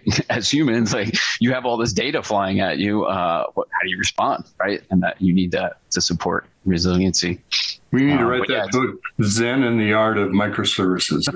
I feel like somebody has written. I've seen, I'm drawing a blank on the name. There's kind of a very good website that kind of details all application design patterns. All are valid, right? Not everybody has to do a microservice. There's the monolith is okay. There's nothing wrong with the monolith. So it was actually nice to see Amazon publish that. Right. The monolith is just a big ass microservice, right? Yeah, one microservice. Macro service. Thanks for making it real, Mike. Yeah, no problem. Yeah, I've done so many talks too on, on cloud, certainly, and applications. How do you secure our apps? And in my experience, everybody's kind of tinkering with containers. Maybe not for production workloads. Maybe they know of Kubernetes, so But everybody kind of hears, well, we're going to do microservice. It's going to solve all our problems and make digital transformation possible. It's like, yeah, it's a little more nuanced than that. Well, I spent quite a bit of time in telco too, in the telecommunications industry, Mike, and there is a mental model around infrastructure and systems, and because everything is large, and you don't roll out an application in one place or a new system or a new device in one part of the network, right? It's how it scales across the entire network.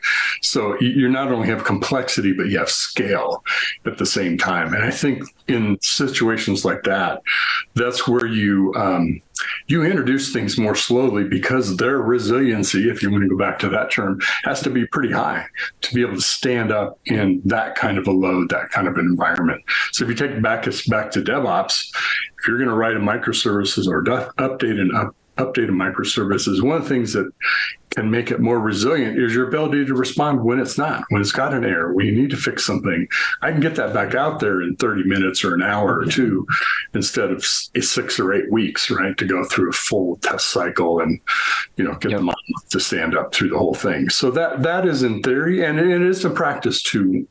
When you have the flywheel working, when you're using, componentized architectures, containers, et cetera, it does work. But it's hard to say, let's change the telco infrastructure and the provisioning system and the inventory system and billing into microservices and containers and all the good things. That is about 500 monoliths trying to figure out microservices. Yeah, and it creates operational risk, which could lead to regulatory risks. So yeah, it's there's a lot of moving pieces. A more conservative environment. Yeah, I mean, there were some niceties in the waterfall world, right? That Agile really tests, and it definitely creates a lot of headaches and heartburn for a number of personas.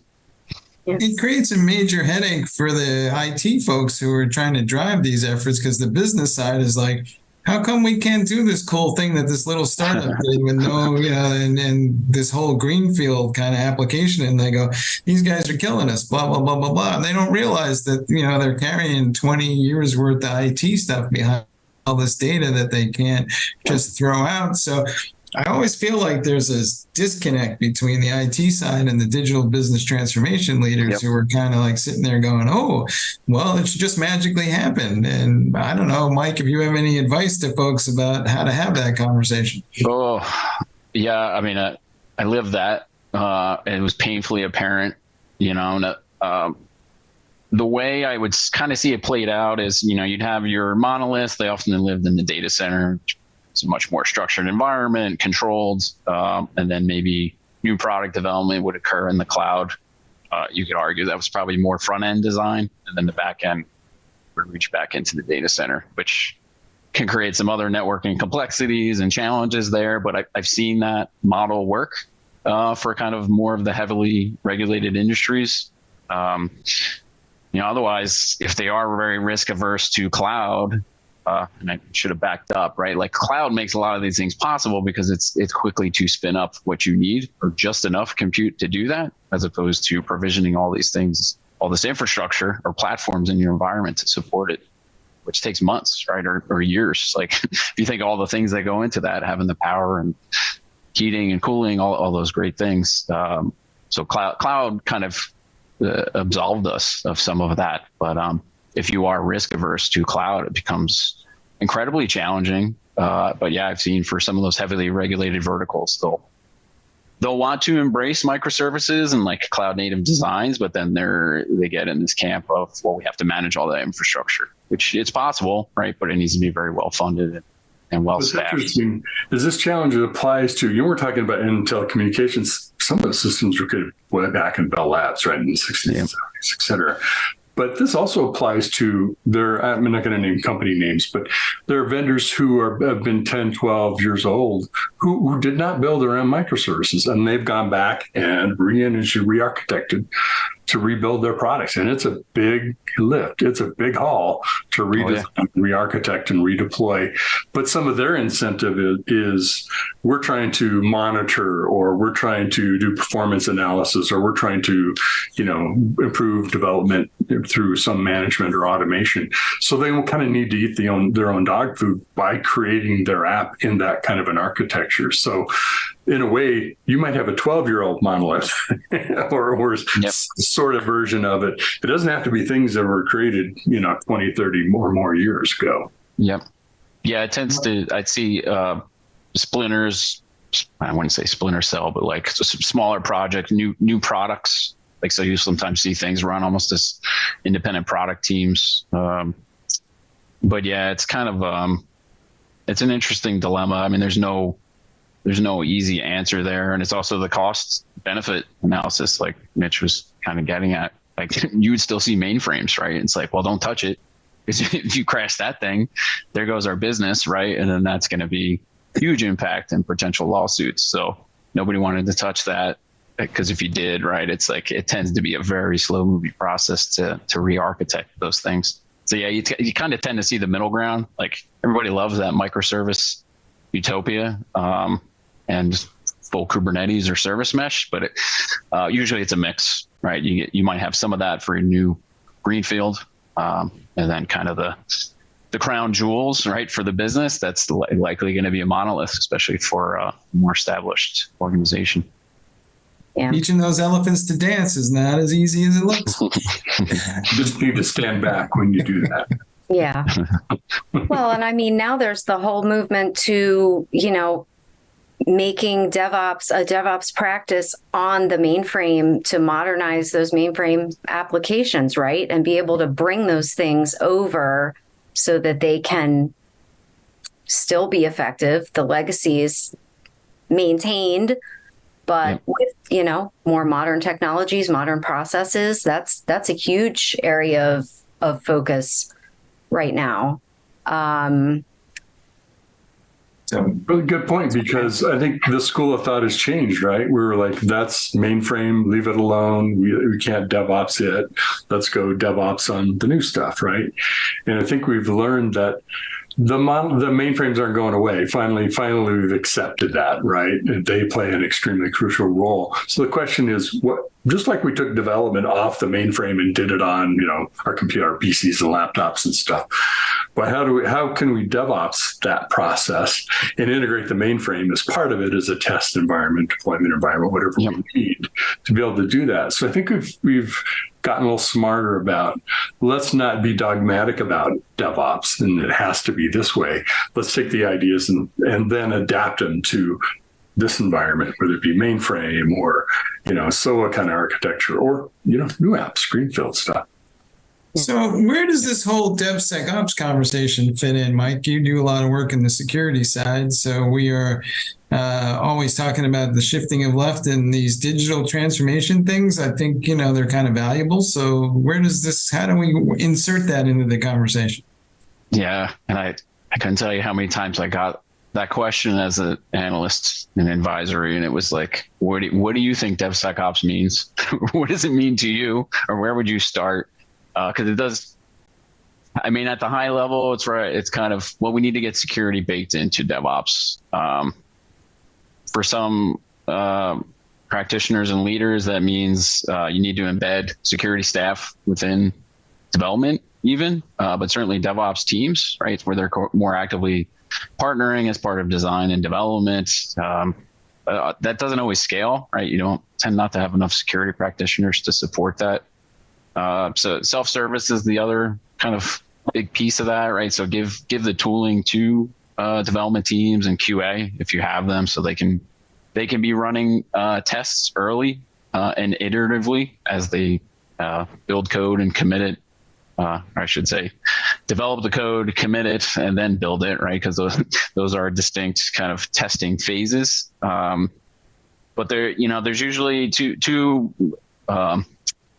it's kind of dogmas, but it's mindsets, right? Shift left or shield right. So I'd say in security, kind of, it's almost the old guard, right? Like, we're going to protect production. That's where we can focus all of our resources. That was often kind of network security focused. So firewall, it used all the network access controls.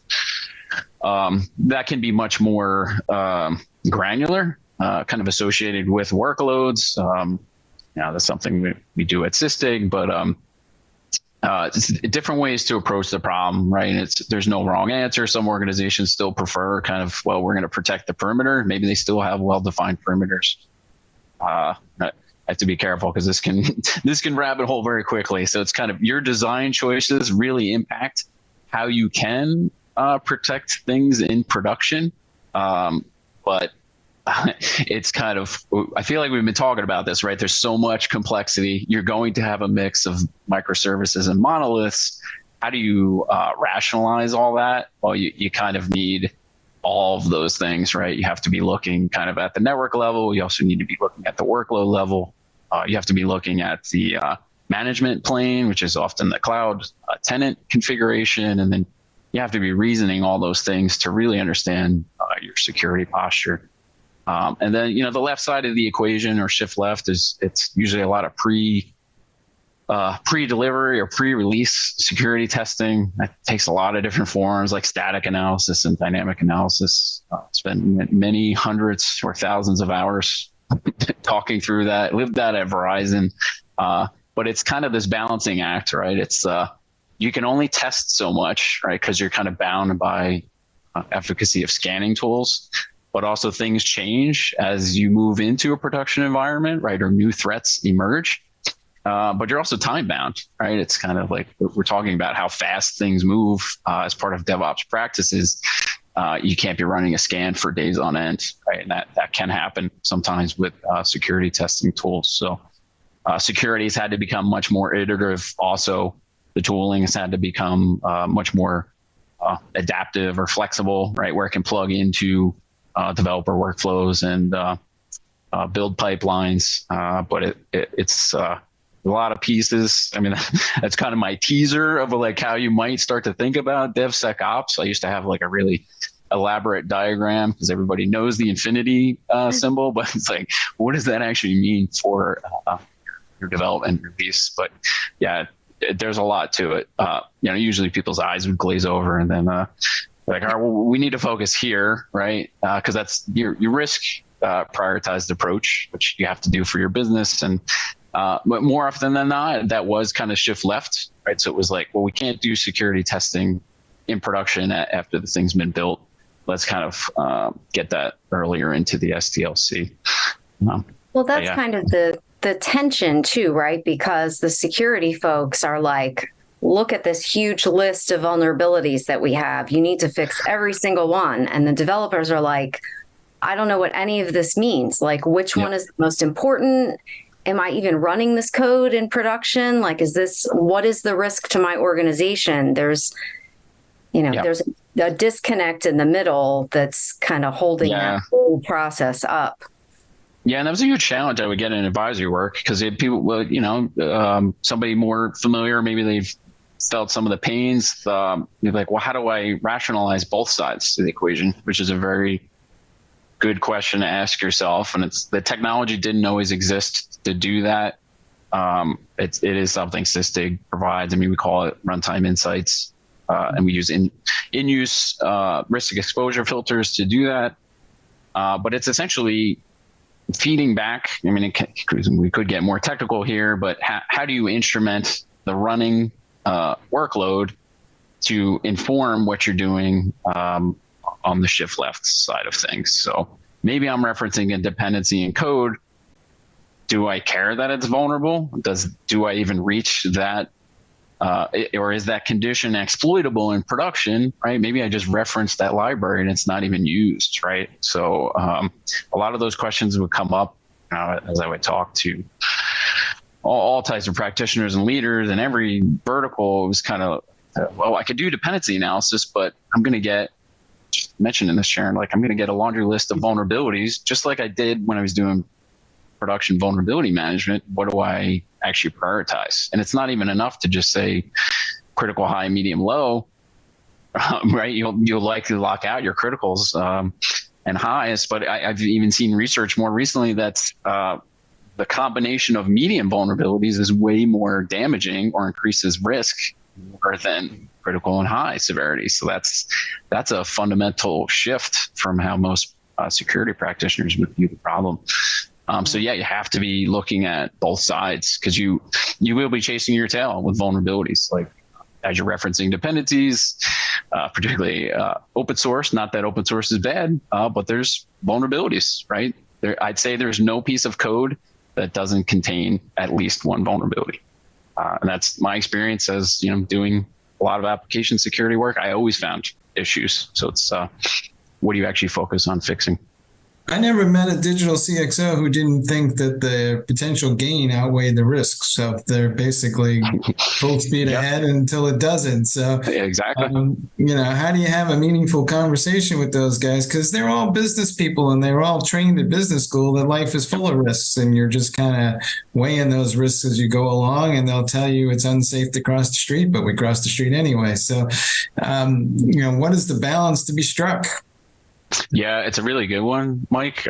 It's one I've started to see bubble up more because the SEC just finalized their cybersecurity disclosure rules, which have existed for, I think, the better part of a decade, but they're final now, right? So the SEC is, we're serious. You guys really need to be doing proper cybersecurity, or at least attesting to that, and then disclosing if there's incidents. But it's really put a spotlight on security, but also how you message those things up to executive leadership and boards, because it's exactly that, right?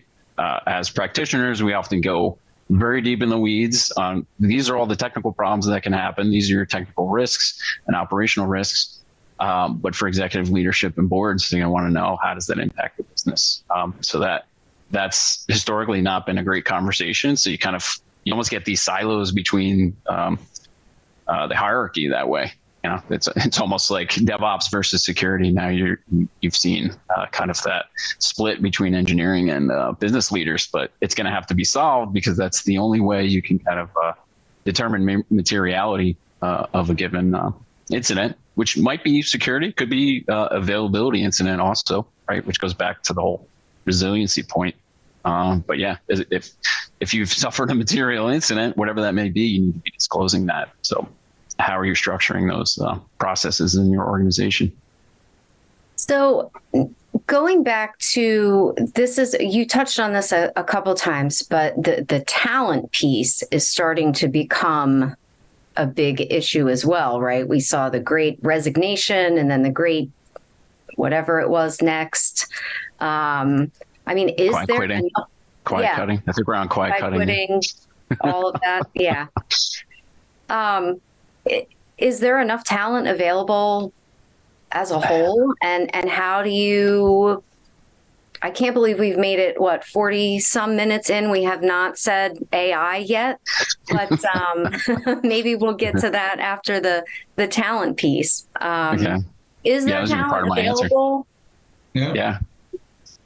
The AIs, large language models. Yeah, it's a tricky question. I used to have to recruit application security practitioners who could actively test and do things like you would expect of, an app-focused pen tester or red team. Mm-hmm. It was really hard to find those people, right? So it's changed. The landscape's changed. A lot more awareness and training material now that I think that's getting better. There's definitely government focus to expand that also. But there's also ways to kind of grow talent, right? So if somebody has, typically it would be development, right? Because they have more awareness of how things are built, or maybe it's an infrastructure engineer that can actually translate nicely to, well, how do you protect this thing? Right? So you could train them up on security. So to me, it was never an unsolvable problem. But the reality is you're never going to, even if you could find those people, you never be able to justify the expense because they're too costly. So you're always doing that juggling act of, is this a people problem, or can I automate this somehow, right, and facilitate that self-service? Or these days it's kind of termed as cyber judgment or cyber decision making, but it's empowering people with the right tools and information that they can make the decisions quickly. To me, part of that is AI, right? So it's very nice to see kind of the rapid evolution on that front, right? It's like we're kind of in year one where the public is seeing it and using one of these tools like ChatGPT or SecPalm, on the Google side of things. But I think it's going to very rapidly advance, and security teams are certainly going to be using it. So I don't necessarily see it as a staff shortage or cybersecurity expertise shortage. I think it's just we as practitioners and leaders need to be embracing more of the machine assistance, right? Because you're always going to have that data problem, like we were talking about that earlier. Who's looking at all these things and then making the determination, is this actually a problem? Machines are better at that, right? They're not going to inject emotion like we might. So, yeah, I think that tide is going to hit very hard and fast. I think we've also lived through maybe decades of kind of living in this denial world of, if I could just find the purple unicorn that can leap 8,000 feet and has 10 years of 10 other skills for technologies that have been around 3 years. Yeah, that's 3 years new, but I need 10 years of experience. We kind of do it to ourselves by trying to find that perfect person that's got the 5 things I've got to have. And there is nobody. There may be 1 or 2 in the world, right, in some cases. And I was having a conversation at a conference recently with a person who was a CIO become a CISO, CIO kind of combinations, a lot of titles for that now when it's both roles. And her advice was what she learned to do is, let's get people to learn a common set of platforms and data that we're going to work from, whether you're in ops, you're in SecOps, you're in development, you're in IT support, you're in SRE, whatever it is. A lot of it's based around telemetry and observability, and a lot of those tools are used by security and ops and development people. But start there, so you talk about the same things instead of talking about these kind of attacks, which developers never heard of before, or this kind of an API structure or API gateway, which a security person's never heard of before, right? And we sit here and talk cross purposes at each other. I thought that was an interesting approach. And the other is just to recognize that you have to grow everybody. You have to help everyone in the organization progress in their knowledge and skill levels. You're not a training organization, but guess what? They don't come fully formed exactly what you want or what you're going to need a year or 2 from now. So you've got to have an environment where you can not just train them, but give them experiences working cross-functionally, like team up with a security person, right, and discuss how the API security architecture is going to work. Let me walk you through this and help me understand. That's very similar to how we might do an application or web firewall. Okay, great. I get that. I now understand what you're doing inside of Kubernetes. That makes sense. I don't know all of it, but I know enough to have an intelligent conversation with you. And you'll find out that there's actually some areas where the kind of thinking about how to solve problems are pretty similar between software and security. Yep. Really good stuff, Mitch. Oh yeah, go ahead, Mike. Hey, I was just gonna echo that too. That was something that very, very big at Verizon was kind of the awareness, right, and kind of promoting that culture of we need to be good corporate citizens, but also helping development and vice versa, right? Because they're going to know the app better than we might, but then also coach them through why it's a security problem. It's tough, right? Because there are those egos, and then it's like nobody wants to fail. Everybody's trying to meet their business goals. So it's a lot of work. There's no easy fix for sure. Sorry, Mike. Note to digital CXOs, the HR people are crazy. So when they put that ad out there that says we need 15 years of DevSecOps experience with digital CXO and cloud native miners, maybe that's not going to work out the way you think. How's that working for you? All right. Well, it is closing in on time for us to wrap up. So I'm going to ask each of you to give your best piece of advice for digital CXOs navigating this issue. And I'm going to start with Mike, number 1. It's an interesting question, because for myself, I started as an engineer. My wiring is sometimes to say, kind of learn some of the technology, but I got to say more focusing on things outside of technology could help tremendously. Certainly psychology, right? Because we talked about it during the panel, right? A lot of these things are kind of how people respond to technology and the pace of things, right? You have to kind of question some very deep things about yourself and how you receive technology and work with it. So I guess that'd be my advice, kind of expand beyond the technology pieces, understand you are working with people, right? We're not all machines. And look at things outside of that, right? Listen to podcasts beyond IT and security stuff, and books, whatever your preferred medium is. Cool. Mike Vizard, I guess you get to be Mike number 2. I would say don't underestimate the number of hours you need to dedicate to providing therapy to all the people involved. That's a good one. Okay, excellent benefits plan. All right, great. Mitch? Benefits, mental health in your benefits plan. So I'm going to speak to leadership, since we're talking about digital CXOs as well as technology organizations. I think the number one question we always have to be answering, because people are asking it, or at least they're thinking it if they're not asking it directly, is you have to always focus on the why. Why are we doing this? Why are we doing DevOps? Why are we doing this digital transformation project? What is it, the outcome that we're wanting to get? Because guess what? The software tester who is automating tests is going, why am I doing this? Am I just wasting my time? I hate spending time working on stuff that's not doing valuable work. Is this valuable work? How do I know that this is leading to an outcome when such and so says this is the direction we need to go? Well, why do we need to go that direction? Or to my boss, why is what I'm doing is helping us? Is that getting us here?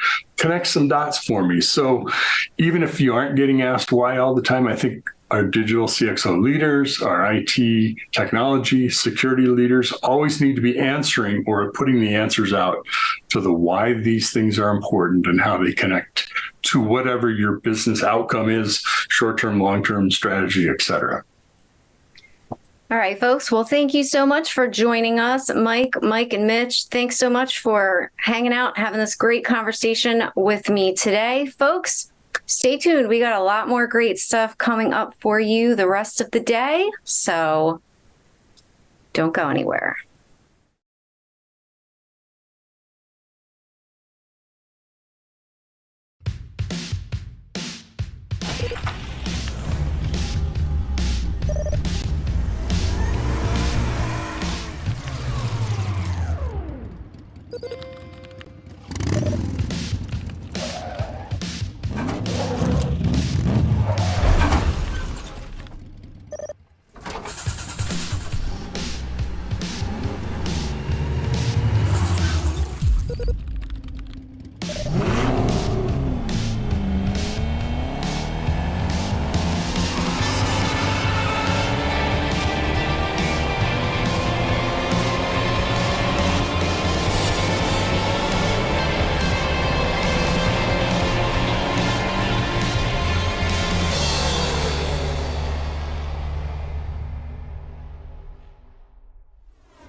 This is Techstrong TV.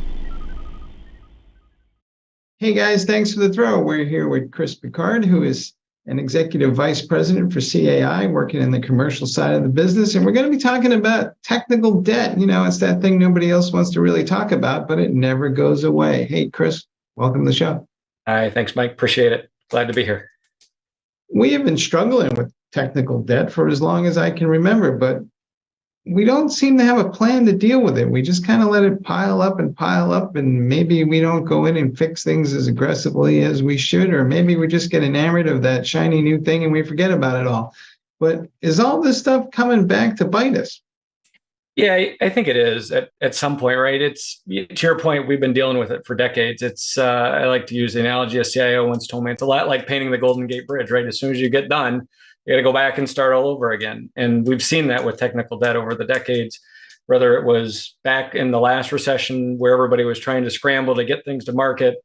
You had the same thing happen with COVID. And now with the pace of change, the rate at which that technical debt is piling up is increasing a lot faster than what it was 10, 20, 30 years ago, right? Because that rapid change. We just are trying to get stuff to market. So that technical debt is just piling up and piling up. And I think as stuff continues to advance, if we don't get better out in front of it, we're going to have more challenges down the road. Especially when you look at cyber threats and things like that, it continues to drive the exposure for us. Well, that's the interesting question. Is it all the cyber attacks that we're now dealing with seem to be exposing all these vulnerabilities that exist in that technical debt? So is that where the pressure is coming from? Is that what's really shining a light on this issue? I think that, and I also think the pace of change as it's continued to pick up, the technical debt that we've accumulated is starting to impact that, right? So as developers are having to spend more time addressing some of that technical debt, not only are they not as productive, but we're not able to get stuff as market as fast, right? So part of that challenge is the cyber threat is still out there and that drives behavior, but then also wanting to continue to drive that speed to market, that technical debt really prevents those. And you end up with spending 50, 60, 70% of your time trying to address the technical debt just to get the next product out, is one of the challenges I think we're seeing today. Is that also coming home to roost with all these digital business transformation initiatives? I think a business executive shows up and they see something cool where, Google threw maybe several hundred engineers at it and they're like, well, why can't we do something like that? But then it turns out that we have all these arcane SAP APIs that we're trying to integrate to move forward with a system of record. So do you think the business side really understands what's at the root of this technical debt issue? No, I don't think they do, because they're looking at what's the user experience, what are they getting, how are they getting the product to market, how are they driving the digital customer experience. They only see the outcome on the business process. They may not make that connection back all the way through that. Decisions that were made, let's say during COVID, to get something out faster have generated that technical debt that now the next thing that they want to do, they can't, because they've accumulated this technical debt that were decisions made to say, let's get out there faster now because we're going to miss out because everybody's doing remote or it's all e-commerce, or pick your storyline by vertical. Now that's affecting the ability for the next generation of what they need to do. And they're not making that connection because they only see it on the business process side. And I think that drives challenges for our IT executives. And we see this all the time when we're working with clients. CIOs are struggling to get the budgets to do the things that they need to do to address the technical debt because it doesn't add value, or it doesn't generate sales, or it doesn't help really move the business forward. It's addressing all that stuff that's accumulated. And I think CIOs really struggle to get that budget to address that because budgets are tight right now, right? And that's one of the challenges everyone's facing. What is the quickest path to addressing this? Some folks would say I should just replace applications. Other folks want to rewrite them and turn them into modern microservices. But it seems to me there are trade-offs along the way to be made. So how do I figure all this out? Yeah, I think there's not, like any typical IT answer, right? It depends. There's no one solid answer. It all depends on what's the legacy that you've kind of sitting on top of, right? Are you already in that microarchitecture strategy? Have you already moved to a cloud first and you've got an easier path to address that technical debt? Or have you made decisions that say, I'm going to leave my legacy application because I'm going to get this new cloud first enabled application out there that doesn't need the legacy app anymore, and I'm going to retire that, but that retirement never comes and you're still dependent on it. So I think depending on the strategy, either you've got to have that app rationalization plan that says these apps are going away and we're going to shut them down and this is the date and it's going to happen, or you have to have dedicated portions of your team, either through your partner or through your internal IT staff, that says all this team focuses on is technical debt and they're just part of the IT budget. You don't call it out separately as the team addressing technical debt, but it's part of your run operations. And you've got to set that money in that budget aside in that capacity so that you're constantly addressing it. Because to your point, it's just going to keep coming, right? The next project, the next thing, it's always going to be out there. And so you've almost got to get to the point now where at the pace of change, you've got a dedicated team that's really focused on driving out that technical debt. This starts to sound like a session in Congress, but nobody wants to assume responsibility for the technical debt. A lot of times I'll listen to business executives who are like, no, I don't want you to turn off that app. And it's a centralized service and I'm just consuming it and I don't know how much it costs, but I'm running a process on it. So it's not clear to me the IT folks and the CIOs have the political authority to turn things off. So how do you have this conversation? How do you navigate it? Yeah, I think like anything, right? You have to be able to put the value that's being delivered and the cost of that back to your business partners, right? And if you can't articulate that the spend that they're ultimately funding, right, through different initiatives is consuming the budget or the cycles without the value to get to the next projects, then you can start to drive that conversation with your business partners. Ultimately, they're a partner, right? You have to make sure they understand that value. They have to understand the cost of business. They have to understand what the trade-offs are. And if you're not able to make those connections, I agree with you 100%, Mike, right? The business is never going to want to spend that money on addressing the technical debt because they're like, it's in the back room, it's working, don't bother me. But they don't understand what that real cost is and what the value that they're not getting as a result because they're just focused on the next thing. So I think it's all about value generation. It's all about tying it back to the outcomes, and it's about tying it back to that overall dollar value that's getting spent on it, whether it's a black box or not. It's still dollars to the business. And as executives in the organization, we all have to be worried about that. Does this not lead to some aberrant behavior? Because if I look at the IT budget, I could probably assume that 95% of it is spoken for every year, just keeping the existing stuff running. And I only have a handful of dollars for innovation. So then when something innovative comes up, I go back to the business unit and I say, basically, you pay for it. And then the business unit winds up allocating dollars from their budget to go pay for the innovative thing. When in reality, we're just kind of moving dollars around from one cost center to another. And the CFO probably looks at all of this and says, how come you guys are crazy? Yeah. And I guess the question becomes is if you've understood the plan and you say, this is what we're going to do to address the technical debt, this should ultimately reduce the operating costs so that you can put money back towards the innovation. If you're not building out and reducing that technical debt, you're 100% right. The operating cost is going to be 80, 90, 95% of the budget and only 5% for innovation.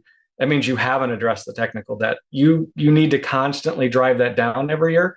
And every year as you're addressing the technical debt, that should be lowering the operating cost so that you can drive the innovation and can get to the next product, because that's the trade-off, right? If you're not doing it, then you're right. The innovation budget is going to continue to shrink because everybody, your budget is going to be spent on just trying to keep the lights on, which honestly people get tired of, right? They don't see the change. They don't see the value that they need. And we really got to make that assumption and that drive.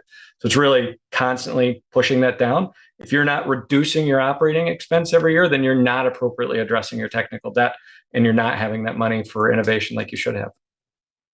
So what do I need to do? Do I need to go find Dr. Phil and put everybody in a room and have a little group therapy session? Or is there some sort of more practical set of things I can do to get everybody headed in the right direction?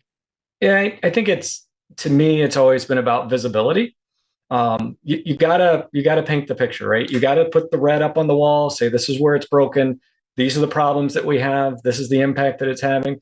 And you've really got to celebrate that red to make sure people understand this is where we have to focus. This is where we have to make the changes.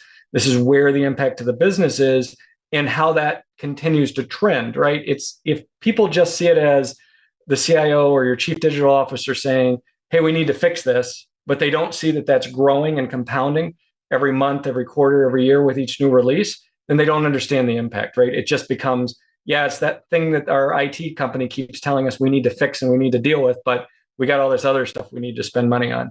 I really believe you put it up there, you put it on the screen, you show the trend, you show how it's increasing, and you show the impact on the business value that you're not getting as a result of that, so that you change the mindset of people saying, yeah, we got to do this. We got to go invest in this. It's where we have to spend the money, or we're not going to be where we need to be 2 years, 3 years, 5 years from now. We hear a lot about all things AI, so I can't help it. I guess I have to ask the question, but can AI someday save us from our technical debt? I think AI will help us. I think that, especially when it comes to code generation and things like that, it'll help us make the decision to address the gaps in code that we're making the decision now of we don't want to spend the time on. because we're making those sacrifices. So if we can reduce the amount of time that we're having to write code by using things like AI, then the amount of technical debt we pile up, in theory, should be less, right? Because it's really what we're making decisions on. It's time trade-off on how we get things to market. And if we're automating that code generation and then further automation that's already there with testing and things like that, then those trade-offs that we've made to accumulate technical debt should go down. We're still early on that, right? I think everybody's still trying to figure out where AI goes, but I think the promise is there. The hope is there that using that, things for code generation, things like that from an AI perspective, ultimately should help make those decisions easier on the trade-offs that we make and reduce that technical debt over time. The converse of that is that it's quite feasible. We're going to live in a world where we just create more technical debt faster because we have tools to create applications faster, but no one's addressing the vulnerabilities because the assumption is that the AI tool will fix that in the next upgrade cycle, and we're not going to get there either. So will things get better, or might they get worse before they get better? I'm really not sure on that one. It's an interesting theory. I think it all depends on how are we governing AI, what are we allowing it to do, what's the learnings that it has, right? If we, from a natural learning perspective, right, if we put our bias in there to accumulate technical debt, AI is naturally going to continue to accumulate technical debt. But if we've moved that bias out, then it should help us remove that technical debt. So it really depends on how AI evolves. It depends on the biases that have been put into it from a programming perspective. Could go either way. Really hard to say. All right, folks, you heard it here. We have come to a fork road. There are two roads to go down.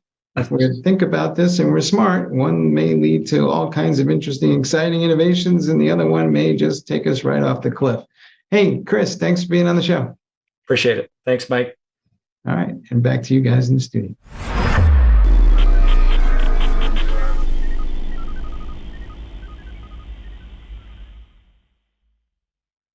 Discover the cutting-edge insights of our new show, AI Times, a series that explores the limitless potential of artificial intelligence.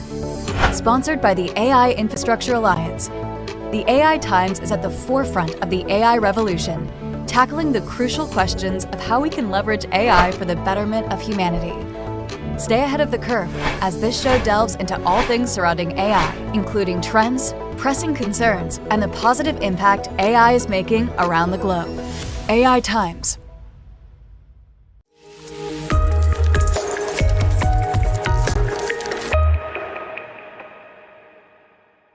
Hello, I'm Amanda Rosani, and I'm excited to be here today with Bill Snyder. He's the CEO of Vivante Health. How are you doing today? I'm doing great, Amanda. Thanks so much for having me. How are you doing? Doing well, thank you. So can you share with our audience a little bit about Vivante Health and what services you provide? Yeah, absolutely. So at Vivante, our mission is to revolutionize digital health gut first. So we work with individuals who suffer from chronic digestive conditions and their related symptoms. So that's things like ulcerative colitis, Crohn's disease, irritable bowel syndrome, and then a really big population who are suffering in silence that have all types of symptoms like abdominal pain or excess gas and bloating, but don't have a formal diagnosis yet today. So that's really the population that we're looking to serve. And it's a large population. It's about 1 in 4 people here in the US. It's a leading cause for emergency room visits. It's a leading cause for healthcare costs, both on the medical side and the pharmacy side. And then most important to us, it's extremely disruptive to the individual's lives who are oftentimes suffering in silence. And that's a good segue then to our topic, which is the digital customer experience when it comes to health and digital health. So with that, we'll start with the first question. What is the role of customer patient experience in the success of digital health, and where does Vivante fit in? Yeah, so I think customer experience is paramount in terms of digital health and what it can do to provide individuals improved health and also give them immediate access to care. So when we think about the digestive health market, for example, a lot of this are individuals who are suffering in silence, who don't have somewhere to turn. And oftentimes they feel isolated. They're not really sure where to go. And when you think about the experience of us as consumers of the healthcare market. So you and I and everybody else who goes out and tries to get support and get care. Imagine someone who is becoming symptomatic with some type of digestive condition, and they're not really sure what's going on. So a lot of us will go to Google, go online, they'll ask friends, they'll try and understand what's happening and what's causing these symptoms. And oftentimes we're super busy with other aspects of our lives. So we'll focus on maybe our children, our work, anything else that's going on, and we'll put off getting care for ourselves. And then sometimes that becomes an emergency. And so we'll either have to access an emergency room, or we'll try and find the right provider, and that can be difficult as well. And even when we get in to see that provider, sometimes we've got to schedule time off work, we've got to get to that location, we've got to wait to see the provider. And then after we've gotten to see that doctor, oftentimes we're not sure what to do next. And so when you think about digital health and the role that these digital tools can play, I think it's a great opportunity to provide individuals immediate access to care, immediate information, and a way to look at the longitudinal care that interacts with individuals in their day-to-day, because it's not just those points in time where we're sick or where we need care and support. It's oftentimes an ongoing need. And so that patient experience is paramount. And it's our great opportunity to transform that patient experience from sick care and a negative experience of having to go and receive some type of care in a brick and mortar setting to ongoing lifestyle enhancement. And so I think the way that we think about the tools that we bring to market for us at Vivante, we're always thinking about the patient experience first. How do we not only provide them incredible care, but how do we delight them? How do we make our solution something that they want to engage with, not something that they have to engage with? So in thinking about that, what are your strategies or your tactics and your goals when it comes to designing this experience for the patients? Yeah, so for us, something that's unique about Vivante and the way that we've set our mission, our vision, and built our organization is a lot of the employees, either they themselves or their loved ones, have suffered from a digestive condition. So I've seen my family members impacted and affected by chronic digestive conditions and the impact that it has on physical health, on mental health, on development. And so I think that we take those experiences and focus on how do we build something and build an innovative solution that meets the needs of the members exactly where they are. And so the way that we've built our tools and solutions are really to fit with the variety of needs, because there is no single need. There's no one size fits all when you're talking about digestive health. And so we've built our program to be personalized based upon each user's unique experiences. And that's going to vary by the condition they have. It's going to vary by their symptoms. It's going to vary by their medical history. It's also going to vary by what they're trying to achieve when they work with us, because someone who's already working with a physician, but for instance, is looking to optimize their care by enhancing their nutrition in between visits, it has a very different need than someone who comes to us and says, hey, I'm suffering from these symptoms. I haven't seen a doctor in 2 years and I'm not sure where to turn. And so we think about that. We think about all the different use cases, and we build our technology and our supporting care team to help provide guidance and help provide care and support regardless of that need. And so I think that that's really important, recognizing that there's not a one size fits all. We're talking about health, which is the most personal thing in the world. And so to be able to personalize that, provide clinically validated expert information and guidance for the individual, and then to make sure that we're always there, that they're being supported throughout that journey, because there's nothing worse than going through some type of healthcare journey and feeling alone. So it's really personalizing the experience, having really, really strong and well-defined clinical rigor, and then ensuring that we're supportive throughout that process at any point in time for the member. Well, I'm sure that makes quite a difference to the customers. So there's a lot of new technologies coming on the market, especially we're hearing a lot more about AI this year. So where does artificial intelligence fit into the picture when it comes to the digital health experience? Yeah, I think artificial intelligence can play a very important role in the digital health experience. For us at Vivante, we do talk about, some people look at it as artificial intelligence. Some people talk about augmented intelligence.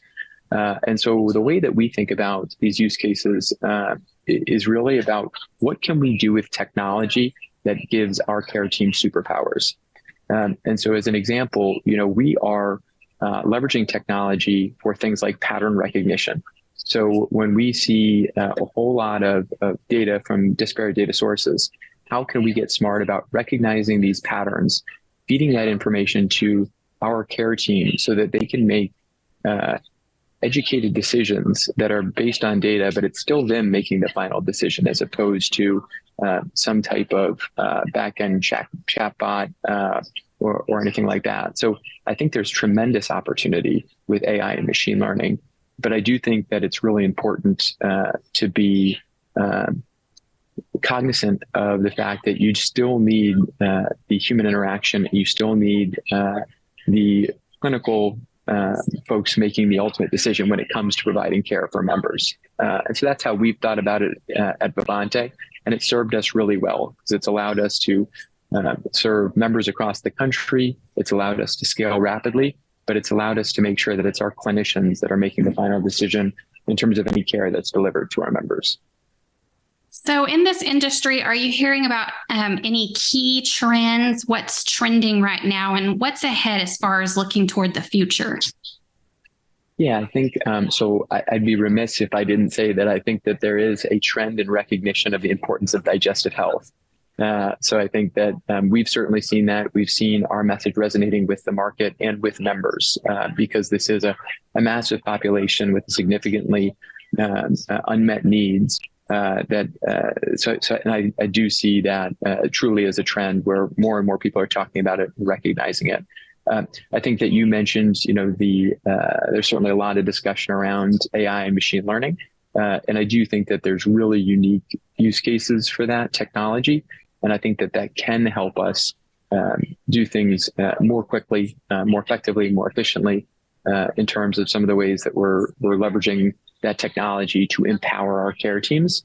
And then I think, the other kind of two trends when I think about digital health and healthcare is the movement towards really value for care, payment for value. And so getting off that old fee-for-service model and actually paying for results. And I think that we're seeing that it's been a long movement. It's been kind of a long journey. But what's really exciting for me is we're starting to see more of the plans and providers really look at value-based care. And I think for digital health solutions like Vivante, it's important to understand that ecosystem and to think about how can we positively impact care, improve clinical outcomes, and be part of that discussion. And that's something that we've done is integrated into health plans and really looked at being paid for performance, for proof to say, hey, we know that we can get people feeling better. We've got credible patient-reported outcomes. We're showing a reduced cost in medical spend for our members. And so we know that we can have an outsized impact there. So I think that is a really strong trend that continues. And then the last one is really about interoperability. So how do we share information with those different providers and make sure that there's care coordination? I think that's always been a bit of a struggle within the healthcare ecosystem. And thankfully, the healthcare ecosystem is maturing and getting better at that. And I think with digital health solutions, it's really important, especially as we look at all this data that we're able to collect, that we're thinking about how we integrate with these other providers so that we are all getting a whole picture of each member. Because as all of us know, there's nothing more frustrating than going in and filling out forms and giving a bunch of information only to do it all again 3 weeks later for another provider. And so the ability for us to exchange that information and have that holistic view of a patient, I think can be really, really powerful. So that's exciting to see that that's still part of the discussion. And I think for any digital health solutions, they should be thinking about that. They should be thinking about how do we work within that ecosystem and not be a siloed solution. Absolutely. I think that efficiency and the simplicity, both for the customer and for the provider, will make a huge difference. So in terms of digital health solutions, what's the key takeaway you'd like business leaders in this industry to walk away with today? So I think one of the things, we've talked about the interest in AI, we've talked about interoperability, we've talked about the importance of really personalizing the experience for the member, and all of that is around data. And so I think one of the things that I always like to call out is to take data security very seriously. At Vivante, we've gone forward with getting SOC 2 certification, our high trust certification, because we take our patient data very, very seriously. And I think that in order to gain the trust of individuals, you need to do that. And it's going to be more and more important as we think about the opportunities with digital health, because there's so much there, but we really also need to be protective of patients' data. So I think that that's something that is certainly integrated into all the conversations that we're having around how do we continue to grow and scale digital health as a whole.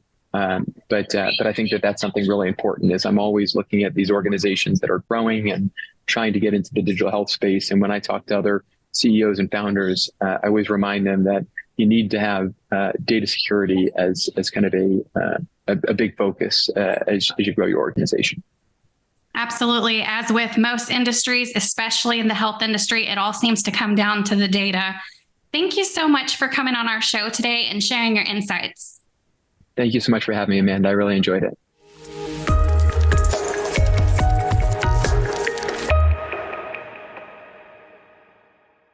Security remains top of mind for organizations as we wind down 2023 and look ahead to 2024 and beyond. But what does an effective, efficient SecOps team look like? At SecOps Vision for 2024, you'll hear from industry thought leaders who are pushing the boundaries of SecOps practices, leveraging new tools to improve detection and response, and delivering effective security throughout their organization. Don't miss this free virtual event to learn what an efficient SecOps team and culture looks like in 2024 and beyond.